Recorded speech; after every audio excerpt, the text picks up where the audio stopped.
नमस्ते दोस्तों, स्वागत है आपका आर के नोवेल में। इस नोवेल का पूरा श्रेय मूल लेखक को जाता है। अगर आपको यही नोवेल पसंद आए तो कृपया करके लाइक एंड सब्सक्राइब करें। डिस्क्लेमर, यह वीडियो केवल मनोरंजन और शैक्षणिक उद्देश्यों के लिए बनाया गया है। इस उपन्यास में सभी नाम, पात्र, व्यवसाय, स्थान, घटनाएं सभी लेखक की कल्पना की उपज है।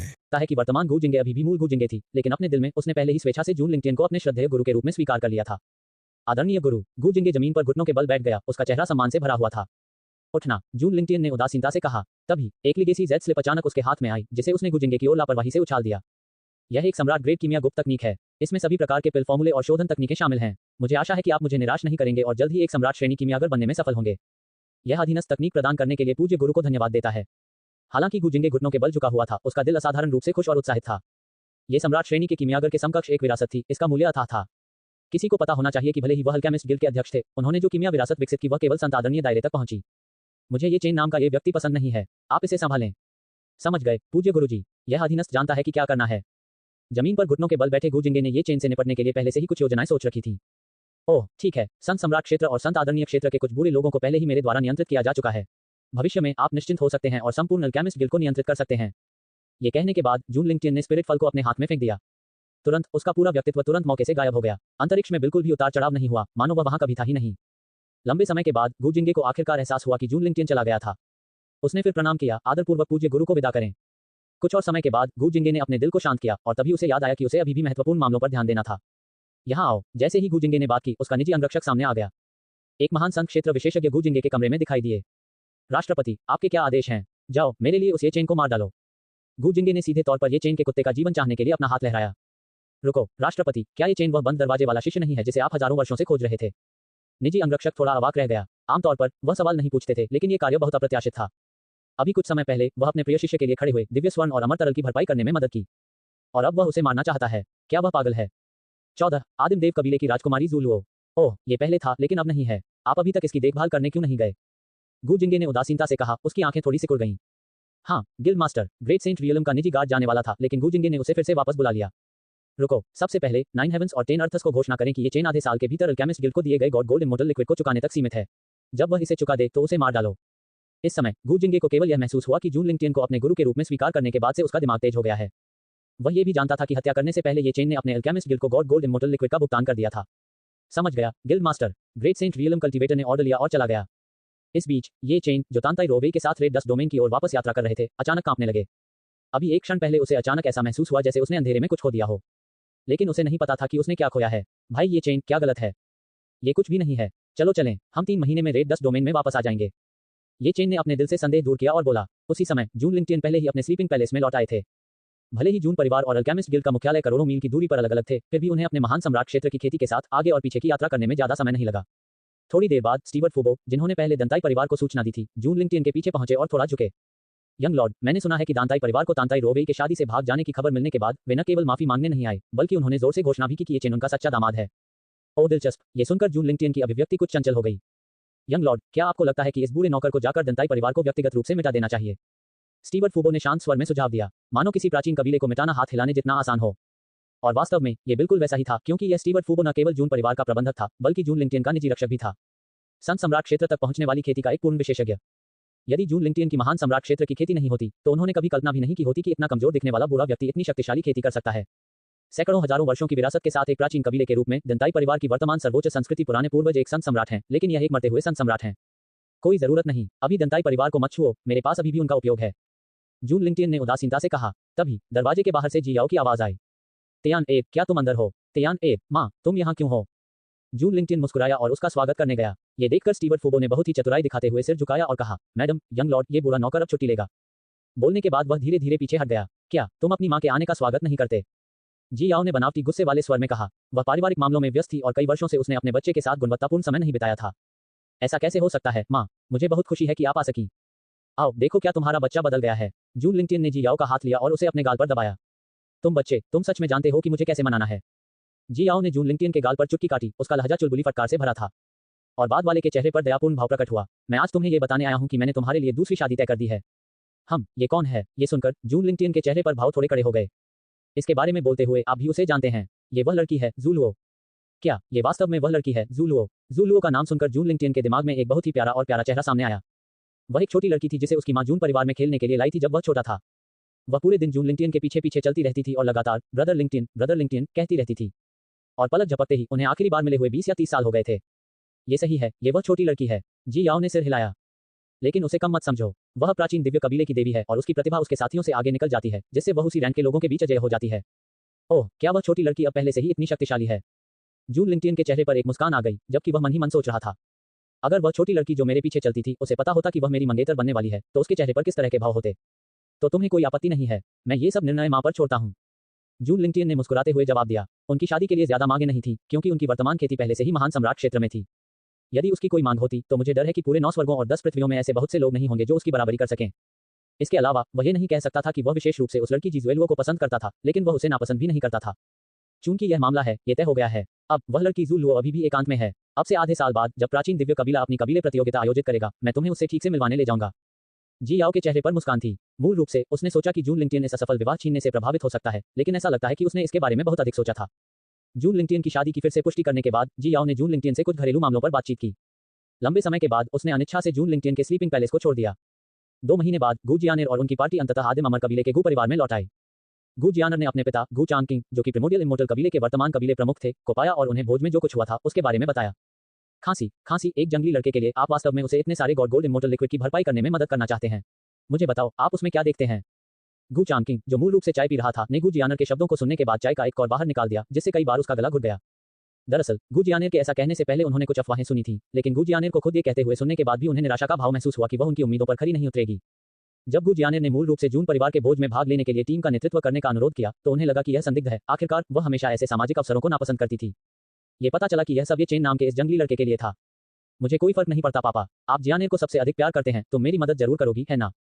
कृपया पिताजी, आप सर्वश्रेष्ठ हैं। गु जियानर सहर्ष व्यवहार करने से खुद को नहीं रोक सका। वह अक्सर इस तरकीब का इस्तेमाल करती थी। हर बार जब वह कुछ गलत करती तो वह ऐसा करती, और हर बार जब वह चालाकी से काम करती थी तो गु चांगकिंग उसके द्वारा की गई गंदगी को साफ करने में उसकी मदद करती थी, जिसे फुल प्रूफ कहा जा सकता था। तुम। हालांकि गु चांगकिंग अंदर से बहुत गुस्से में था। वह अपनी अनमोल बेटी की लगातार कामुक हरकत का विरोध नहीं कर सका। अंत में उसने अपनी बेटी को एक बार और बिगाड़ने का फैसला किया। आखिरकार इस लड़की का जन्म उस महिला से हुआ था जिसे वह सबसे अधिक प्यार करता था, जिसकी प्रसव के दौरान मृत्यु हो गई थी। इसके अलावा गु जियानर सम्राट क्षेत्र तक पहुंचने की आशा के साथ आदिम अमर कबीले की वर्तमान पीढ़ी का सबसे प्रतिभाशाली व्यक्ति था। तो पापा मान गए। ये सुनकर गु जियानर का चेहरा खुशी से भर गया। 15 सर्वनाश का खतरा। बहुत अच्छा, मैं किसी से जून परिवार को मुआवजा भेजने को कहूंगा। हालांकि सगाई का दोगुना उपहार काफी है। प्रिमोडियल इमोर्टल कबीला प्रिमोडियल इमोर्टल डोमेन में एक शीर्ष स्तरीय शक्ति है, जो 9 स्वर्गों में से एक को नियंत्रित करता है। ये थोड़ी सी दौलत उनकी नजर में कुछ भी नहीं है। हालांकि जब पिता और बेटी जून परिवार को मुआवजा देने के बारे में चर्चा कर रहे थे, आदिम अमर कबीले की चेतावनी सम्राट हथियार आदिम अमर बेल अचानक एक अविश्वसनीय रूप से जरूरी आवाज के साथ बाहर आया। 1 झंकार, 2 झंकार, 3 झंकार, 9 झंकार तक, और आदिम अमर कबीले का सम्राट हथियार आदिम अमर घंटी अभी भी लगातार बज रही थी। प्राइमोडियल इमोर्टल कबीले के सदस्यों के चेहरों पर भाव प्रिमोडियल इमोर्टल बेल की ध्वनि के तहत बार बार बदलते रहे। क्या 9 झंकार, वंश विनाश का संकट। प्रिमोडियल इमोर्टल कबीले का सम्राट स्तर का सुरक्षात्मक गठन स्वचालित रूप से सक्रिय हो गया, जिसने पूरे प्रिमोडियल इमोर्टल कबीले को अपने भीतर समाहित कर लिया। विभिन्न अमर महलों और दिव्य द्वीपों के संघ क्षेत्र के विशेषज्ञ घंटी बजने से जाग गए। वे सभी इसी समय हवा में मंडराते हुए बाहर आए। गु चांगकिंग ने गु जियानर को निर्देश देना समाप्त करने के बाद वह भी इस समय जल्दी में आ गया।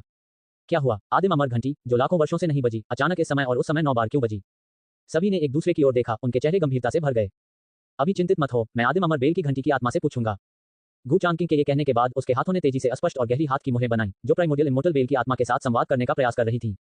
एक क्षण बाद गु चांगकिंग ने बेहद बदसूरत अभिव्यक्ति के साथ आकाश की ओर देखा। एक महान सम्राट क्षेत्र विशेषज्ञ आ गया है, और वह हमारे आदिम अमर कबीले के प्रति शत्रुता रखता है।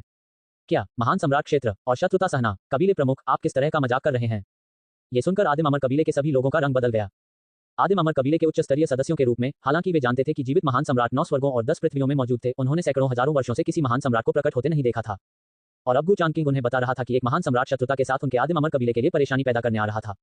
उन्हें किसने उकसाया? इस समय हर किसी को सबसे अधिक चिंता इस सवाल की थी कि उन्हें किसने उकसाया था। एक महान सम्राट बिना किसी कारण के इतनी गहरी नींव वाले उच्च स्तरीय परिवार के साथ परेशानी का सामना नहीं करेगा जब तक कि किसी ने उसे उकसाया न हो। जांच करो, मेरे लिए तुरंत जांच करो। देखो कि कबीले में किसने एक महान सम्राट को परिवार के लिए उकसाया है। गु चांगकिंग लगभग जोर से दहाड़ने लगा। उसने मन ही मन शपथ ली कि जब तक उसे महान सम्राट को भड़काने वाला व्यक्ति मिल जाएगा, वह उसे मौके पर ही मार डालेगा, चाहे वह कोई भी हो। अन्यथा एक महान सम्राट के क्रोध को बुझाना असंभव होगा। और गु चांगकिंग के बोलने के ठीक बाद के अंतराल में एक आकृति अचानक बिना किसी चेतावनी के उनके सिर के ऊपर प्रकट हुई। ये दाव आकर्षण और दिव्य चमक बिखेरने वाली एक आकृति थी। लाखों फीट लंबा खड़ा पूरा व्यक्ति 9 रंगों की धुंध में लिपटा हुआ था, और केवल रूपरेखा स्पष्ट रूप से देखी जा सकती थी। शून्य क्षेत्र में, क्योंकि एक महान सम्राट अवतरित हुआ था, सच्ची आत्मा के प्रेत लगातार प्रकट होते रहे और घुटने टेकते रहे। घने सम्राट बिना किसी आरक्षण के संपूर्ण प्राइमोर्डियल इमोर्टल डोमेन की ओर बढ़ सकते हैं। कुछ सोए हुए संत सम्राट, संत आदरणीय और यहाँ तक कि सर्वोच्च क्षेत्र के पुराने राक्षस भी इससे जाग गए। एक महान सम्राट क्षेत्र विशेषज्ञ वास्तव में दुनिया में प्रवेश कर चुका है। वह कौन है? दफन भूमि, अशुभ दिव्य कब्र, रक्त दानव भूमि और अन्य लोगों से निषिद्ध भूमि के लॉर्ड्स ने इस सम्राट की शक्ति को महसूस किया। उनकी आंखें दिव्य प्रकाश से भर गईं और उन्होंने आदिम अमर डोमेन की दिशा की ओर देखते हुए अंतहीन शून्य क्षेत्र को पार करने के लिए महान दिव्य क्षमताओं का उपयोग किया। इस सम्राट की जासूसी करने की हिम्मत तुम्हें किसने दी? जून लिंक्टियन की आंखें दिव्य रोशनी से चमक उठी और ये पुराने स्कूल के सम्राट दायरे के स्वामी जो जासूसी करने की कोशिश कर रहे थे, सभी हिल गए और बार बार पीछे हट गए। पहली बार ये चेतावनी के तौर पर एक छोटी सी सजा है। अगर अगली बार ऐसा हुआ तो यह सम्राट निश्चित रूप से उनसे मिलने आएगा। ये शब्द 9 स्वर्गों और 10 पृथ्वियों के इन महान सम्राटों के दिमाग में स्पष्ट रूप से अंकित थे। एक पल के लिए इसने पुराने स्कूल के महान सम्राटों के इस समूह के दिलों में तूफानी लहरें पैदा कर दी। क्या ये वास्तव में सम्राट क्षेत्र की पूर्णता है? ये कैसे संभव है? हालांकि वे सभी महान सम्राट क्षेत्र में थे, जून लिंक्टियन का सामना करने से उन्हें शक्तिहीनता का एहसास हुआ। शक्तिहीनता की इस भावना ने उन्हें अपने और जून लिंक्टियन के बीच की खाई का स्पष्ट रूप से एहसास कराया। ये नव आरोहित महान सम्राट जो पहले कभी प्रकट नहीं हुआ था, कोई ऐसा व्यक्ति नहीं था जिसके विरुद्ध वे संघर्ष कर सकें। मुझे डर है कि प्रिमोर्डियल इमोर्टल डोमेन बदलने वाला है। अपना सिर हिलाते हुए 9 स्वर्गों और 10 पृथ्वियों के सभी महान सम्राट क्षेत्र विशेषज्ञ इस समय चुपचाप अपना काम करते रहे, मानो उन्होंने जून लिंक्टियन को दुनिया में प्रवेश करते नहीं देखा हो। इस बीच अपने सिर के ऊपर आकाश को ढकने वाले दिव्य शरीर को देखने के बाद आदिम अमर कबीले में हर कोई अवाक रह गया। पहुंचने के बाद जून लिंक्टियन ने शब्दों को बर्बाद नहीं किया, सीधे अपना पैर उठाया और प्राइमोर्डियल इमोर्टल कबीले की सुरक्षात्मक संरचना पर जोर से प्रहार किया। गलतफहमी, ये गलतफहमी है महामहिम आदरणीय सम्राट। आदिम अमर कबीले के कबीले प्रमुख गु चांग सम्राट स्तरीय संरचना के पीछे छिप गए और रहस्यमय महान सम्राट से बात की जो अचानक आकाश से आए थे। वह वास्तव में नहीं जानता था कि आदिम अमर कबीले ने दूसरे पक्ष को कैसे नाराज किया था। हालांकि वह पहले ही जांच करने गया था, लेकिन उसे अभी तक कोई सुराग नहीं मिला था। इसलिए वह पहले दूसरे पक्ष के साथ स्थिति को स्थिर करना चाहते थे। हालांकि जून लिंक्टियन ने ये शब्द सुनने के बाद व्यंग्य किया, गलतफहमी, ये सम्राट तुम्हें गलत समझने देगा, ये सम्राट तुम्हें गलत समझने देगा। जैसे ही जून लिंक्टियन ने ये कहा, उसने सीधे अपना विशाल स्वर्ग सहायक पैर उठाया जो अजीब दावाकर्षण को उजागर कर रहा था। उसने प्राइमोर्डियल इमोर्टल कबीले की पैतृक भूमि के सम्राट स्तरीय गठन को हिंसक रूप से लात मारते हुए तेजी से रौंद दिया। 1 लात, 2 लात, 3 लात। बहुत जल्दी आदिम अमर कबीले की सुरक्षात्मक संरचना मंद पड़ गई। यदि ये तथ्य नहीं होता कि जून लिंक्टियन ने अपनी ताकत का अधिक उपयोग नहीं किया होता, तो ये सुरक्षात्मक संरचना केवल एक किक से ही ढह जाती। महामहिम आदरणीय सम्राट, बहुत दूर न जाएं। गु चांग को दूसरे पक्ष के विशिष्ट साधना स्तर का पता नहीं था। उसने सोचा कि यह सिर्फ एक नया आरोहित महान सम्राट था जिसने अभी अभी महान सम्राट क्षेत्र में प्रवेश किया था। ये देखकर कि दूसरा पक्ष तर्क नहीं सुनेगा, वह अंदर ही अंदर कुछ नाराज हो गया। उनका आदिम अमर कबीला आखिरकार इन 9 स्वर्गों और 10 पृथ्वियों का एक शीर्ष स्तरीय आधिपत्य था, एक ऐसा अस्तित्व जो एक डोमेन को नियंत्रित करता था। और आदिम अमर कबीले के कबीले प्रमुख के रूप में वह असीम रूप से गौरवशाली था। उसे ऐसा आक्रोश कब सहना पड़ा था? ओह, क्या आप सख्त होना चाहते हैं? आपके अंदर ऐसा करने की क्षमता होनी चाहिए। आज ये सम्राट आपको धमका रहा है, आप इस सम्राट के साथ क्या कर सकते हैं? जैसे ही जून लिंक्टियन ने ये कहा, मानो अपना गुस्सा निकाल रहा हो, उसने प्राइमोर्डियल इमोर्टल कबीले के सम्राट फॉर्मेशन पर कुछ और बार जोरदार प्रहार किया, जिससे संपूर्ण आदिम अमर कबीले की पैतृक भूमि लगातार हिल रही थी, मानो कोई भूकंप आ गया हो। गु चांग ने सम्राट संरचना के बाहर रहस्यमय महान सम्राट को देखा जो नर्म या कठोर रणनीति नहीं सुनता था। उसकी अभिव्यक्ति बेहद बदसूरत थी। हालांकि उनके आदिम अमर कबीले की सुरक्षात्मक संरचना एक सम्राट संरचना थी, फिर भी एक सच्चे महान सम्राट का सामना करते समय इसमें कुछ हद तक कमी थी। यदि दूसरा पक्ष गंभीर हो जाता तो उसके आदिम अमर कबीले के सम्राट गठन को खंडित, बिखरने और नष्ट होने में ज्यादा समय नहीं लगता। और एक महान सम्राट जो अपने आदिम अमर कबीले के लिए परेशानी ढूंढने आ रहा है, उसके पास कोई कारण होना चाहिए। बिना किसी कारण के उनसे परेशानी पाना असंभव था। अतः वह केवल इसका कारण जानना चाहता था, तभी वह सही दवा लिख सकेगा। कबीले प्रमुख, क्या हमें सोए हुए संत आदरणीय पुराने पूर्वज को जगाना चाहिए? इस समय कबीले के एक बुजुर्ग ने अचानक गु चांग से अस्थायी रूप से बात की। मेरे पैर जगाओ, क्या संत आदरणीय पुराने पूर्वज एक महान सम्राट को हरा सकते हैं? गु चांग ने गुस्से में कहा, 16 प्राचीन अमर कबीले पर जाएं। वास्तव में उनके आदिम अमर कबीले में अभी भी अर्ध सम्राट पुराने पूर्वज सो रहे थे और एक से अधिक। लेकिन अगर कोई अर्ध सम्राट पुराना पूर्वज जाग भी गया तो वे एक महान सम्राट के सामने पूरी तरह से असहाय होंगे। इसके अलावा अगर उन्होंने गलती से दूसरे पक्ष को नाराज कर दिया तो एक थप्पड़ आसानी से उनके आदिम अमर कबीले के अर्ध सम्राट पुराने पूर्वजों को धूल में बदल सकता है। उस समय उसके आदिम अमर कबीले के पास रोने की जगह भी नहीं होगी। उपस्थित लोगों को यह नहीं पता था कि सभी संत आदरणीय पुराने पूर्वज जो मूल रूप से आदिम अमर वंश की पैतृक भूमि में सो रहे थे, अब जाग चुके थे। बाहर सम्राट की शक्ति प्रचंड थी और जमीन कभी कभी भूकंप की तरह जोर से हिलती थी। भला कौन सो सकता था? ... अहम 50 बाहर कुछ हंगामा है, जाओ देखो क्या हो रहा है। आदिम अमर कबीले की पैतृक भूमि के अंदर सबसे वरिष्ठ संत आदरणीय पुराने पूर्वज ने अचानक बात की। ... क्या मैं ही क्यों? 50वीं श्रेणी के संत आदरणीय वृद्ध पूर्वज ये सुनकर दंग रह गए। बाहर का व्यक्ति एक वास्तविक महान सम्राट था। इसके अलावा उनकी जोरदार वाइटल क्यूई और अपार जीवन शक्ति ने स्पष्ट रूप से अपनी युवावस्था और चरम स्थिति में एक महान सम्राट का संकेत दिया। कौन जानता है कि इस महान सम्राट का स्वभाव कैसा है? अगर चीजें गड़बड़ा गई तो क्या होगा अगर वह उसे एक ही बार से मार डाले? क्योंकि तुम सबसे छोटे हो। ये सुनकर अन्य संत आदरणीय पुराने पूर्वजों ने एक सुर में उनके प्रश्न का उत्तर दिया। 50 पूर्वज। अंत में 50 पूर्वज फिर भी बाहर चले गए, लेकिन जब वह पैतृक भूमि से बाहरी दुनिया में उभरे तो भव्य संरचना के बाहर भारी सम्राटों को प्रवेश करते हुए देखा, यहाँ तक कि एक संत आदरणीय के रूप में भी वह कांपने के अलावा कुछ नहीं कर सके। ... ये 50 पूर्वज है। 50 पूर्वज निकले हैं। उसे उस घमंडी राक्षस को सबक सिखाने में सक्षम होना चाहिए, है ना? आदिम अमर कबीले का एक युवा शिष्य जो स्थिति को स्पष्ट रूप से नहीं देख सका, बोला। वे नहीं जानते थे कि बाहर का व्यक्ति एक महान सम्राट था, क्योंकि उनके पद और स्थिति स्तर ने उन्हें एक महान सम्राट के साथ बातचीत करने की अनुमति नहीं दी थी। लेकिन वे जानते थे कि पैतृक भूमि में सो रहे संत आदरणीय पुराने पूर्वज कितने शक्तिशाली थे। उनकी नजर में वे पहले से ही अजेय अस्तित्व थे। हालांकि आदर्श मोटे थे, लेकिन वास्तविकता कमजोर थी। महामहिम आदरणीय सम्राट, हमारे अतिथि के रूप में आदिम अमर वंश में आपका स्वागत है। संत आदरणीय वृद्ध पूर्वज ने एक आकर्षक मुस्कान और एक अनुकंपापूर्ण अभिव्यक्ति धारण की। इसने तुरंत आदिम अमर कबीले के शिष्यों को स्तब्ध कर दिया, जो संत आदरणीय पुराने पूर्वज से अपनी दिव्य शक्ति प्रदर्शित करने की उम्मीद कर रहे थे, जिससे वे सभी वर्तमान स्थिति को देखते रह गए। चूंकि संत आदरणीय पुराने पूर्वज आ चुके थे, क्या उन्हें यह मांग नहीं करनी चाहिए कि वे ग्रैंड फॉर्मेशन खोलें, बाहर जाएं और तुरंत उस अहंकारी राक्षस को धूल में मिला दें? इसके बजाय वह इतनी कृतज्ञता से क्यों मुस्कुरा रहा था? बैककोट, वास्तव में आप बूढ़े अमर हैं, आप बेहतर जानते हैं। मैं यहाँ केवल एक अतिथि के रूप में आया हूँ, अतः जल्दी से अपना ये कछुआ खोल हटाओ। ये सुनकर जून लिंगटिन ने बड़ी स्वीकृति के साथ बात की। उसके स्वर में मनोरंजन का संकेत था। जैसा कि कहा जाता है, मुस्कुराते हुए व्यक्ति पर कोई प्रहार नहीं करता। वास्तव में उसने अपनी अधिकांश क्यूई निकाल ली थी और अपना लक्ष्य हासिल कर लिया था, इसलिए उसने कोई और कदम उठाने की योजना नहीं बनाई थी। हालांकि आदिम अमर कबीले के जीवित अर्ध सम्राट अमर उनके लिए कोई मुकाबला नहीं थे। हालांकि वह जानता था कि आदिम अमर कबीले में एक जीवित महान सम्राट भी था। हालांकि इस महान सम्राट की वाइटल क्यूई विफल हो रही थी और उसका जीवन काल छोटा था, फिर भी उसे कुछ चेहरा दिखाना था। इसके अलावा अंत में प्राइमोर्डियल इमोर्टल कबीले का ये चेन के साथ आना केवल गु जियानेर नाम की उस छोटी लड़की का जिद्दी निर्णय था। उस समय आदिम अमर कबीले के कबीले प्रमुख गु चांगकिंग को संभवतः इस मामले के बारे में पता नहीं था। हालांकि ये सुनकर 50 पूर्वज ने तुरंत अपने मुंह पर थप्पड़ मारना चाहा।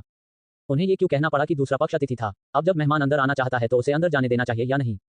उसे कोई अंदाजा नहीं था कि जून लिंगटिन अब क्या सोच रहा है। तो उसने फिर से पूछा, क्या मैं पूछ सकता हूँ महामहिम आदरणीय सम्राट, क्या मेरे आदिम अमर कबीले ने कभी आपको नाराज किया है?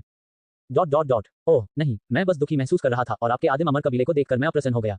क्या मैं आपके आदिम अमर कुल पर 1-2 बार कदम नहीं रख सकता? जून लिंगटिन ने लापरवाही से अपना हाथ लहराया और बोला। इन शब्दों को सुनकर संत आदरणीय पुराने पूर्वज का मुंह हिलने से बच नहीं सका। एक महान सम्राट अपने आदिम अमर कबीले पर सिर्फ इसलिए कदम रख रहा है क्योंकि वह दुखी था। क्या महान सम्राट अब उब गए हैं? जाओ एक भूत को मूर्ख बनाओ।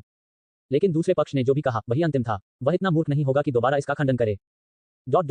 कदम, जो चाहो कदम उठाओ, जो कुछ भी आपके महामहिम आदरणीय सम्राट को खुश करता है। संत आदरणीय वृद्ध पूर्वज ने प्रणाम किया और प्रणाम किया। हालांकि बाद में उन्होंने मना करना बेहतर समझा और ग्रैंड फॉर्मेशन की रक्षा करने वाले कबीले को वापस ले लिया। सम्मानपूर्वक जून लिंगटिन का अंदर स्वागत किया। हमारे पूर्वज का जीवन काल छोटा है और संभवतः वह महामहिम सम्राट आदरणीय का स्वागत करने के लिए बाहर नहीं आ सकते। हमें आशा है कि महामहिम आदरणीय सम्राट उदार होंगे। गु परिवार के संत आदरणीय पुराने पूर्वज ने अपना आसन बहुत नीचे रखा, क्योंकि उनके आदिम अमर कबीले के महान सम्राट पहले से ही जीवन काल से बाहर चल रहे थे।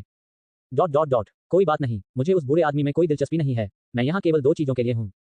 सबसे पहले आदिम अमर कबीले को मेरे अधीन होना होगा, अन्यथा नष्ट हो जाएगा। जून लिंगटिन ने उदासीनता से बात की। उसका लहजा पूरी तरह से दबंग था। क्या? ये सुनकर संत आदरणीय वृद्ध पूर्वज की अभिव्यक्ति सदमे और अनिश्चितता के बीच बदल गई। और तभी एक प्राचीन आह उसके कानों में पड़ी। अफसोस, उसकी शर्तों से सहमत हूँ। यह आवाज बिल्कुल आदिम अमर वंश के महान सम्राट पुराने पूर्वज की थी। हाँ, पुराने पूर्वज। संत आदरणीय क्षेत्र के पुराने पूर्वज ने कुछ अनिच्छा के साथ जवाब दिया। फिर वह जून लिंगटिन की पहली शर्त पर सहमत हो गया। दूसरा, अपने आदिम अमर कबीले की उस छोटी लड़की को बुलाओ जिसका नाम गु जियानेर है। क्या जियानेर, वह लड़की? ये सुनकर 50 पूर्वज एक बार फिर चौंक गए। वह निश्चित रूप से जानता था कि गु जियानेर कौन थी। वह आदिम अमर कबीले की वर्तमान पीढ़ी में सबसे प्रतिभाशाली व्यक्ति थी। वह नहीं जानता था कि यह महान सम्राट गु जियानेर को क्यों खोजना चाहता था। फिर भी 50 पूर्वज ने अंततः किसी को गु जियानेर को लाने का आदेश दिया। ओह ठीक है, मुझे याद है कि आपके आदिम अमर कबीले का वह आदिम अमर तरल काफी अच्छा है। मेरे लिए कुछ लाओ। ज्यादा मत दो, 100 या 80 बिल्लियां पर्याप्त होंगी। जून लिंगटिन ने चाय का कप उठाया और एक घूंट लिया। स्वाद चखने के बाद वह सिर हिलाए बिना नहीं रह सका। मम्मा, उत्कृष्ट। इस चाय की पत्ती की लगभग 10 या 8 कट्टी मेरे लिए भी पैक कर दो। हालांकि ये सुनकर संत आदरणीय पुराने पूर्वज तुरंत अपनी जगह पर स्थिर हो गए। वह अभी तक अपनी मूल पहचान से नहीं भटका था, इसीलिए उसने इस तरह प्रतिक्रिया व्यक्त की। चीजें लेना और अधिक मांगना, ऐसा निर्लज महान सम्राट उसने कभी नहीं देखा था। वह आदिम अमर तरल था। सभी प्राइमोर्डियल इमोर्टल कबीले के मौजूदा स्टॉक में केवल लगभग 100 कैटियां ही बची। और जून लिंगटिन के मनोरंजन के लिए बनाई गई चाय एनलाइटनमेंट टी लीफ थी, जो दाव को समझने की अनुमति देती थी, जिसमें से उनके आदिम अमर कबीले में केवल 10 कैटियां थीं। केवल 2 वाक्यों के साथ इस महान सम्राट ने 2 दिव्य वस्तुओं के आदिम अमर कबीले को पूरी तरह से खाली कर दिया था। हालांकि उसने मना करने की हिम्मत नहीं की, इसलिए वह केवल अपने कुलों को इन 2 दिव्य वस्तुओं को पुनः प्राप्त करने का आदेश दे सका। आखिरकार पूरे आदिम अमर कबीले को अब दूसरे पक्ष की बात माननी पड़ी।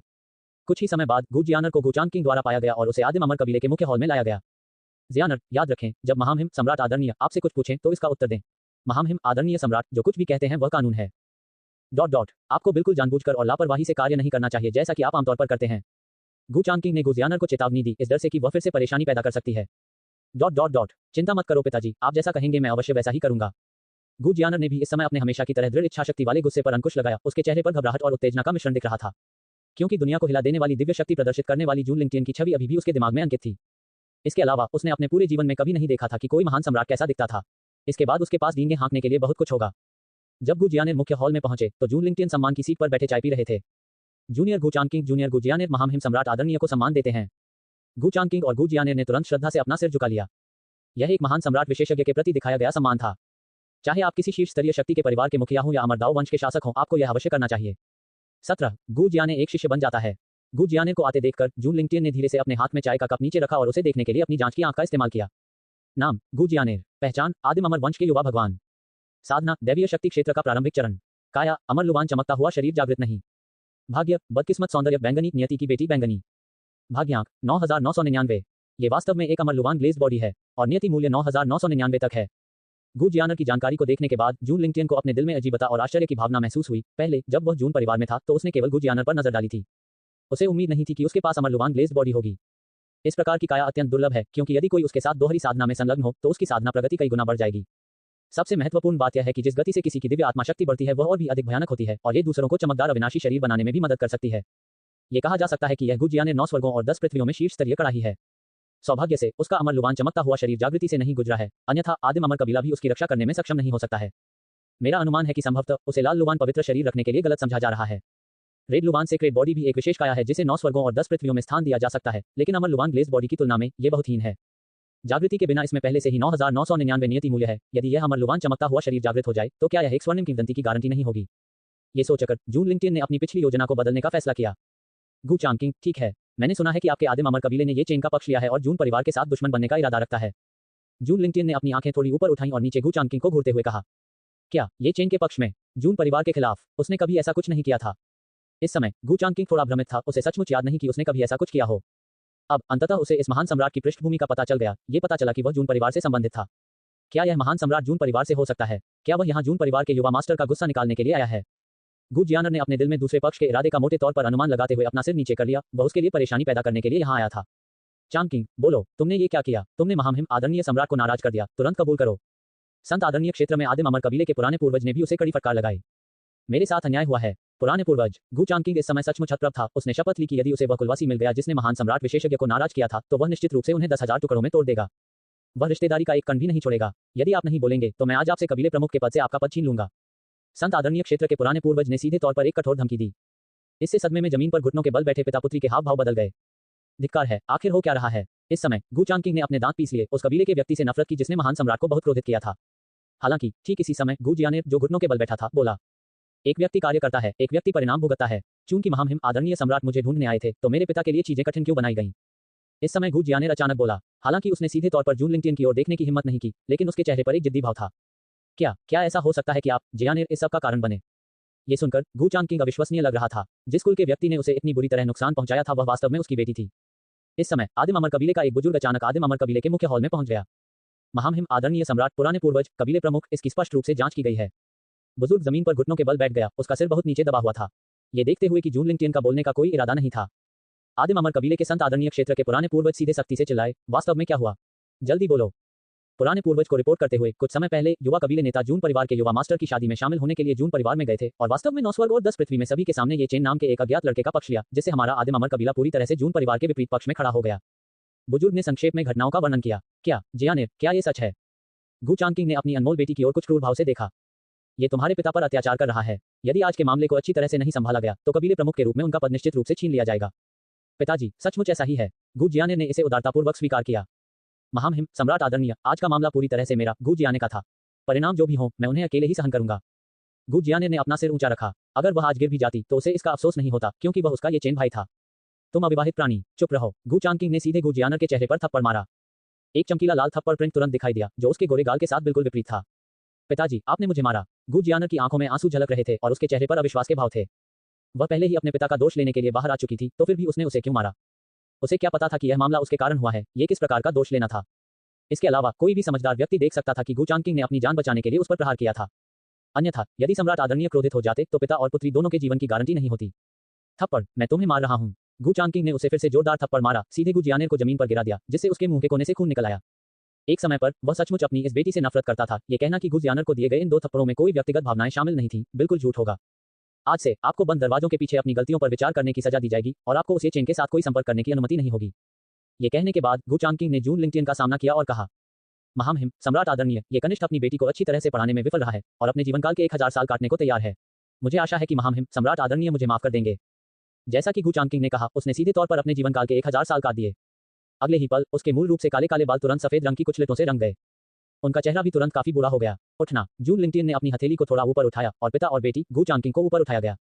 ये देखकर कि जून लिंगटियन का कोई गलत इरादा नहीं था, उपस्थित सभी लोग राहत की सांस लेने के अलावा कुछ नहीं कर सके।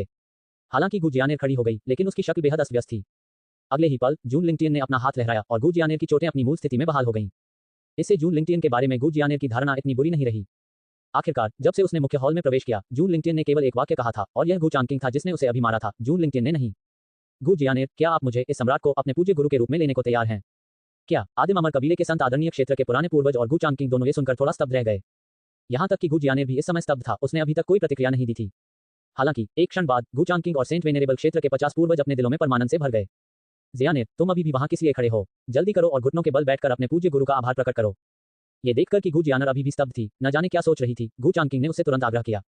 जियानेर श्रद्धेय मास्टर को सम्मान देता है। गू जियानेर ने अचंभित होकर जमीन पर घुटने टेक दिए और 3 कौटों और 9 धनुषों के साथ एक श्रद्धेय मास्टर को स्वीकार करने का भव्य समारोह किया। मम, बुरा नहीं है, यह एक पूज्य गुरु को स्वीकार करने का उपहार है जो मैं, आपका पूज्य गुरु, आपको देता हूँ। जून लिंगटियन ने अपना हाथ लहराया और सैकड़ों जिन आदिम अमर तरल और दाव ज्ञानवर्धक चाय की पत्तियां गू जियानेर को दी जो उसने अभी प्राप्त की थी। धन्यवाद आदरणीय मास्टर। गू जियानेर ने वस्तुओं को अपनी भंडारण रिंग में रख दिया और उसका मूल रूप से इतना अच्छा मूड नहीं था, उसमें तुरंत थोड़ा सुधार हुआ। वह अब जून लिंगटियन के प्रति इतनी प्रतिरोधी नहीं थी। आखिरकार एक महान सम्राट का पूज्य गुरु के रूप में होना एक ऐसी चीज है जिसके बारे में बहुत से लोग केवल सपना देख सकते हैं, लेकिन उसे पा नहीं सकते। और संत आदरणीय क्षेत्र के 50 पूर्वज ने यह देखा और उसके मुंह के कोने हिलने से बच नहीं सके। बूढ़े पूर्वज, आपको क्या परेशानी है? गू चांकिंग ने देखा कि उसके पुराने पूर्वज की अभिव्यक्ति थोड़ी अजीब थी, इसलिए उसने धीमी आवाज में पूछा। कुछ भी नहीं। यद्यपि संत आदरणीय क्षेत्र के पुराने पूर्वज को अपने कबीले के दिव्य खजाने के लिए थोड़ा दुख हुआ, ये सोचकर कि ये सभी गू जियानेर को दिए गए थे, उन्हें अपने दिल में राहत महसूस हुई। और गू जियानेर द्वारा अपने श्रद्धेय मास्टर को स्वीकार करने के कुछ ही समय बाद सिस्टम की अधिसूचना ध्वनि अचानक जून लिंगटियन के कानों में गूंज उठी। डिंग। गू जियानेर को अनुकूल प्रभाव विकसित करने और ये चेन के भाग्य मूल्य के 100 अंक लूटने के लिए मेजबान को बधाई। अपने कानों में आवाज सुनकर जून लिंगटियन के मुंह के कोने थोड़े मुड़ गए। ऐसा लगता है कि मेरी अस्थायी रूप से बदली हुई योजना भी संभव है। चलो शिष्य, मैं, तुम्हारा पूज्य गुरु, तुम्हें एक और उपहार दूंगा। ये कहने के बाद जून लिंगटियन ने अपना हाथ लहराया और तुरंत गू जियानेर को आदिम अमर कबीले से दूर ले गया। एक निर्जन शून्य क्षेत्र में पहुंचने के बाद उसने एक अवरोध और प्रतिबंध स्थापित किया। पूज्य गुरु, हम यहाँ क्यों आए? गू जियानेर ने कहा, उसकी आंखें गुप्त रूप से जून लिंगटियन की ओर देख रही थीं। पहले आदिम अमर कबीले के मुख्य हॉल में उसने देखने की हिम्मत नहीं की, लेकिन अब आसपास कोई नहीं था। तीव्र जिज्ञासा ने उसे ये देखने के लिए प्रेरित किया कि उसके पूज्य गुरु कैसे दिखते थे। लेकिन उसे निराशा हुई। जून लिंगटियन का पूरा चेहरा 9 रंगों वाली धुंध में ढका हुआ था, जिससे स्पष्ट रूप से देखना असंभव हो गया था। मैं तुम्हें तुम्हारे शरीर का रहस्य बताने के लिए यहाँ लाया हूँ। जून लिंगटियन ने गू जियानेर पर नजर डाली और गू जियानेर ने दोषी विवेक के साथ तुरंत अपनी घूरती हुई नजर वापस ले ली। लेकिन ये छोटी सी चाल जून लिंगटियन से कैसे छुप सकती थी? मेरे शरीर का रहस्य, क्या मेरा शरीर लाल लुवान का पवित्र शरीर नहीं है? ये सुनकर गू जियानेर को समझ नहीं आया कि इसका मतलब क्या है। नहीं, आपकी असली काया अमर लुवान ग्लेज बॉडी है, जिसे फिजिक टॉप 100 सूची में शीर्ष 20 में स्थान दिया गया है। शीर्ष 100 सूची में शीर्ष 20 में स्थान, अमर लुवान ग्लेज बॉडी। अपने पूज्य गुरु को ये कहते हुए सुनकर गू जियानेर पहले तो थोड़ा चकित हो गई, लेकिन फिर उसकी जगह उत्साह ने ले ली। चूंकि उसका शरीर इतना शक्तिशाली है, तो क्या वह उड़ान नहीं भर रही होगी? गू जियानेर के चेहरे पर उत्साहित अभिव्यक्ति देखकर जून लिंगटियन को कैसे पता नहीं चला कि वह क्या सोच रही थी। तुम्हें बहुत जल्दी खुश नहीं होना चाहिए, पहले अमर लुवान ग्लेज बॉडी की विशेषताओं के बारे में मेरी बात सुने। इसके तुरंत बाद जून लिंगटियन ने गू जियानेर को अमर लुवान ग्लेज बॉडी की सभी विशेषताओं के बारे में सूचित किया। क्या? शीर्ष स्तरीय कड़ाही। इस विशेषता को सुनकर गू जियानेर का पूरा छोटा चेहरा मदद नहीं कर सका, लेकिन पीला पड़ गया। एक कृषक के रूप में वह कड़ाही का अर्थ जानती थी और चूंकि उसके पूज्य गुरु ये बातें जानते थे, क्या ऐसा हो सकता है? कुछ सोचते हुए गू जियानेर के मन में अचानक जून लिंगटियन के प्रति सावधानी का संकेत विकसित हुआ। क्या तुम्हें डर है कि मैं तुम्हारे दिव्य शरीर का लालच करूंगा? जून लिंगटियन हंसे। अगर मुझे आपके शरीर की चाहत होती तो मुझे आपको ये बातें बताने की जरूरत नहीं होती। ये सुनने के बाद गू जियानेर को भी लगा कि इसका मतलब समझ में आ गया है, इसलिए वह मदद नहीं कर सकी, लेकिन अपना बचाव छोड़ दिया। ये लाल लुवान सम्राट आदरणीय द्वारा छोड़ी गई विरासत है, जिसे मेरे द्वारा सुधारा गया है। इसमें आपके शरीर को छुपाने का एक तरीका शामिल है, जिसे विकसित करना आपके लिए बिल्कुल सही है।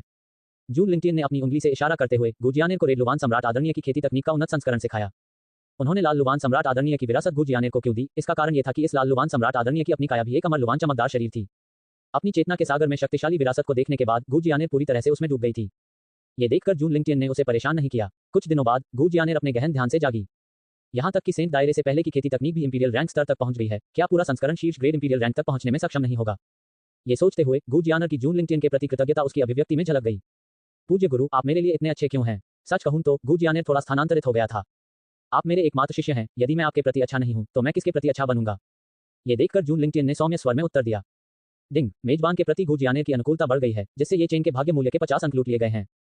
सिस्टम की अधिसूचना ध्वनि सुनकर जून लिंगटियन की अभिव्यक्ति में ज्यादा बदलाव नहीं आया। आखिरकार उसने पहले सीधे तौर पर 1000 अंक लूटे थे।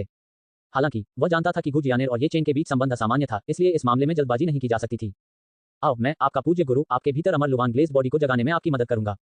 जून लिंगटियन ने हाथ की मुहर बनाते हुए कहा। उसने दूर से सीधे गू जियानेर के शरीर के भीतर अमर लुवान ग्लेज बॉडी को खोल दिया। साधना तकनीक रैंक, नश्वर रैंक, गहरा रैंक, पृथ्वी रैंक, स्वर्ग रैंक, आत्मा रैंक, राजा रैंक, सम्राट रैंक, संत रैंक, सर्वोच्च, शाही रैंक, अमर रैंक। 18 अलविदा निंग होंग चेन। गू जियानेर के अमर लुवान ग्लेज बॉडी को खोलने के बाद हालांकि उसकी उपस्थिति में ज्यादा बदलाव नहीं आया, लेकिन उसके पूरे स्वभाव में जबरदस्त बदलाव आया। उसने अपने संपूर्ण अस्तित्व में बड़प्पन, आकर्षण और आकर्षण की भावना जोड़ दी। सील खोलने के कारण स्वर्ग और पृथ्वी की अजीब घटनाओं को जून लिंगटियन द्वारा दबा दिया गया था। जब जून लिंगटियन ने अपनी इनसाइट आई का उपयोग करके गू जियानेर को फिर से देखा तो उन्हें पता चला कि उसकी विशेषताओं को केवल 2 शब्दों के साथ वर्णित किया जा सकता है, बेहद अमीर। नाम गू जियानेर। पहचान आदिम अमर वंश के युवा भगवान। साधना दैवीय शक्ति क्षेत्र का मध्य चरण। काया अमर लुबान चमकता हुआ शरीर। भाग्य फेम फेटले गोल्ड भाग्य की बेटी गोल्ड। भाग्यांक 20,000। यहां तक कि जून लिंगटियन भी इस विशेषता पैनल को देखकर आहें भरने से खुद को नहीं रोक सके कि गू जियानेर केवल स्वर्गीय दाव का प्रिय था। बाद में उन्होंने उसे लाल लुबान सम्राट की विरासत को विकसित करने के लिए निर्देशित किया, जिससे उसे आधिकारिक तौर पर पथ में प्रवेश करने और अर्धशाही रैंक खेती तकनीक को बदलने की अनुमति मिली, जिसका उसने पहले अभ्यास किया था। जाने से पहले जून लिंगटियन दूसरों को उसकी असली काया का पता लगाने से रोकने के लिए गू जियानेर पर एक तकनीक डालना नहीं भूली। आखिरकार यह एक फूल था जिसे वह उगा रहा था। हो सकता है कि वह इसे न चुनना चाहे, लेकिन वह निश्चित रूप से दूसरों को ऐसा करने की अनुमति नहीं देगा। जून लिंगटियन के चले जाने के बाद गू जियानेर की खेती पहले ही राजा क्षेत्र के प्रारंभिक चरण में पहुंच गई थी। इस समय के दौरान जून लिंगटियन ने सहजता से भाग्य मूल्य के अन्य 100 अंक अर्जित किए। ये रेड डस्ट डोमेन पर जाने और ये चेन को देखने का समय है। प्राइमोडियल इमोर्टल डोमेन को छोड़कर जून लिंगटियन मुड़े और 10 पृथ्वी में से एक रेड डस्ट डोमेन की ओर चले गए। जून लिंगटियन के जाने के साथ ये चेन की शादी को रद्द करने की खबर के बाद एक और खबर पूरे 9 स्वर्ग और 10 पृथ्वी में फैल गई। वह ये था कि आदिम अमर कबीले के युवा स्वामी गू जियानेर ने वास्तव में एक महान सम्राट को अपने गुरु के रूप में लिया था। एक समय के लिए आदिम अमर कबीले की प्रतिष्ठा बेजोड़ थी और 9 स्वर्गों और 10 पृथ्वियों में उनकी स्थिति काफी बढ़ गई थी। इस बीच कई महीनों की ट्रैकिंग के बाद ये चेन तांताई रोवेई के साथ रेड डस्ट डोमेन में रेड डस्ट होली लैंड पर सफलतापूर्वक लौट आई थी। निंग होनचेन 2 महीने पहले लौटे थे। आखिरकार उनके साथ शीर्ष स्तरीय गुट रेड डस्ट डाउ पैलेस की टीम भी थी। हालांकि जब से वह वापस लौटी कुछ हद तक विचलित हो गई थी। ये चेन के साथ इस मामले के कारण उसके पास रेड डस्ट डाउ पैलेस द्वारा प्रस्तावित शर्तों से सहमत होने के अलावा कोई विकल्प नहीं था।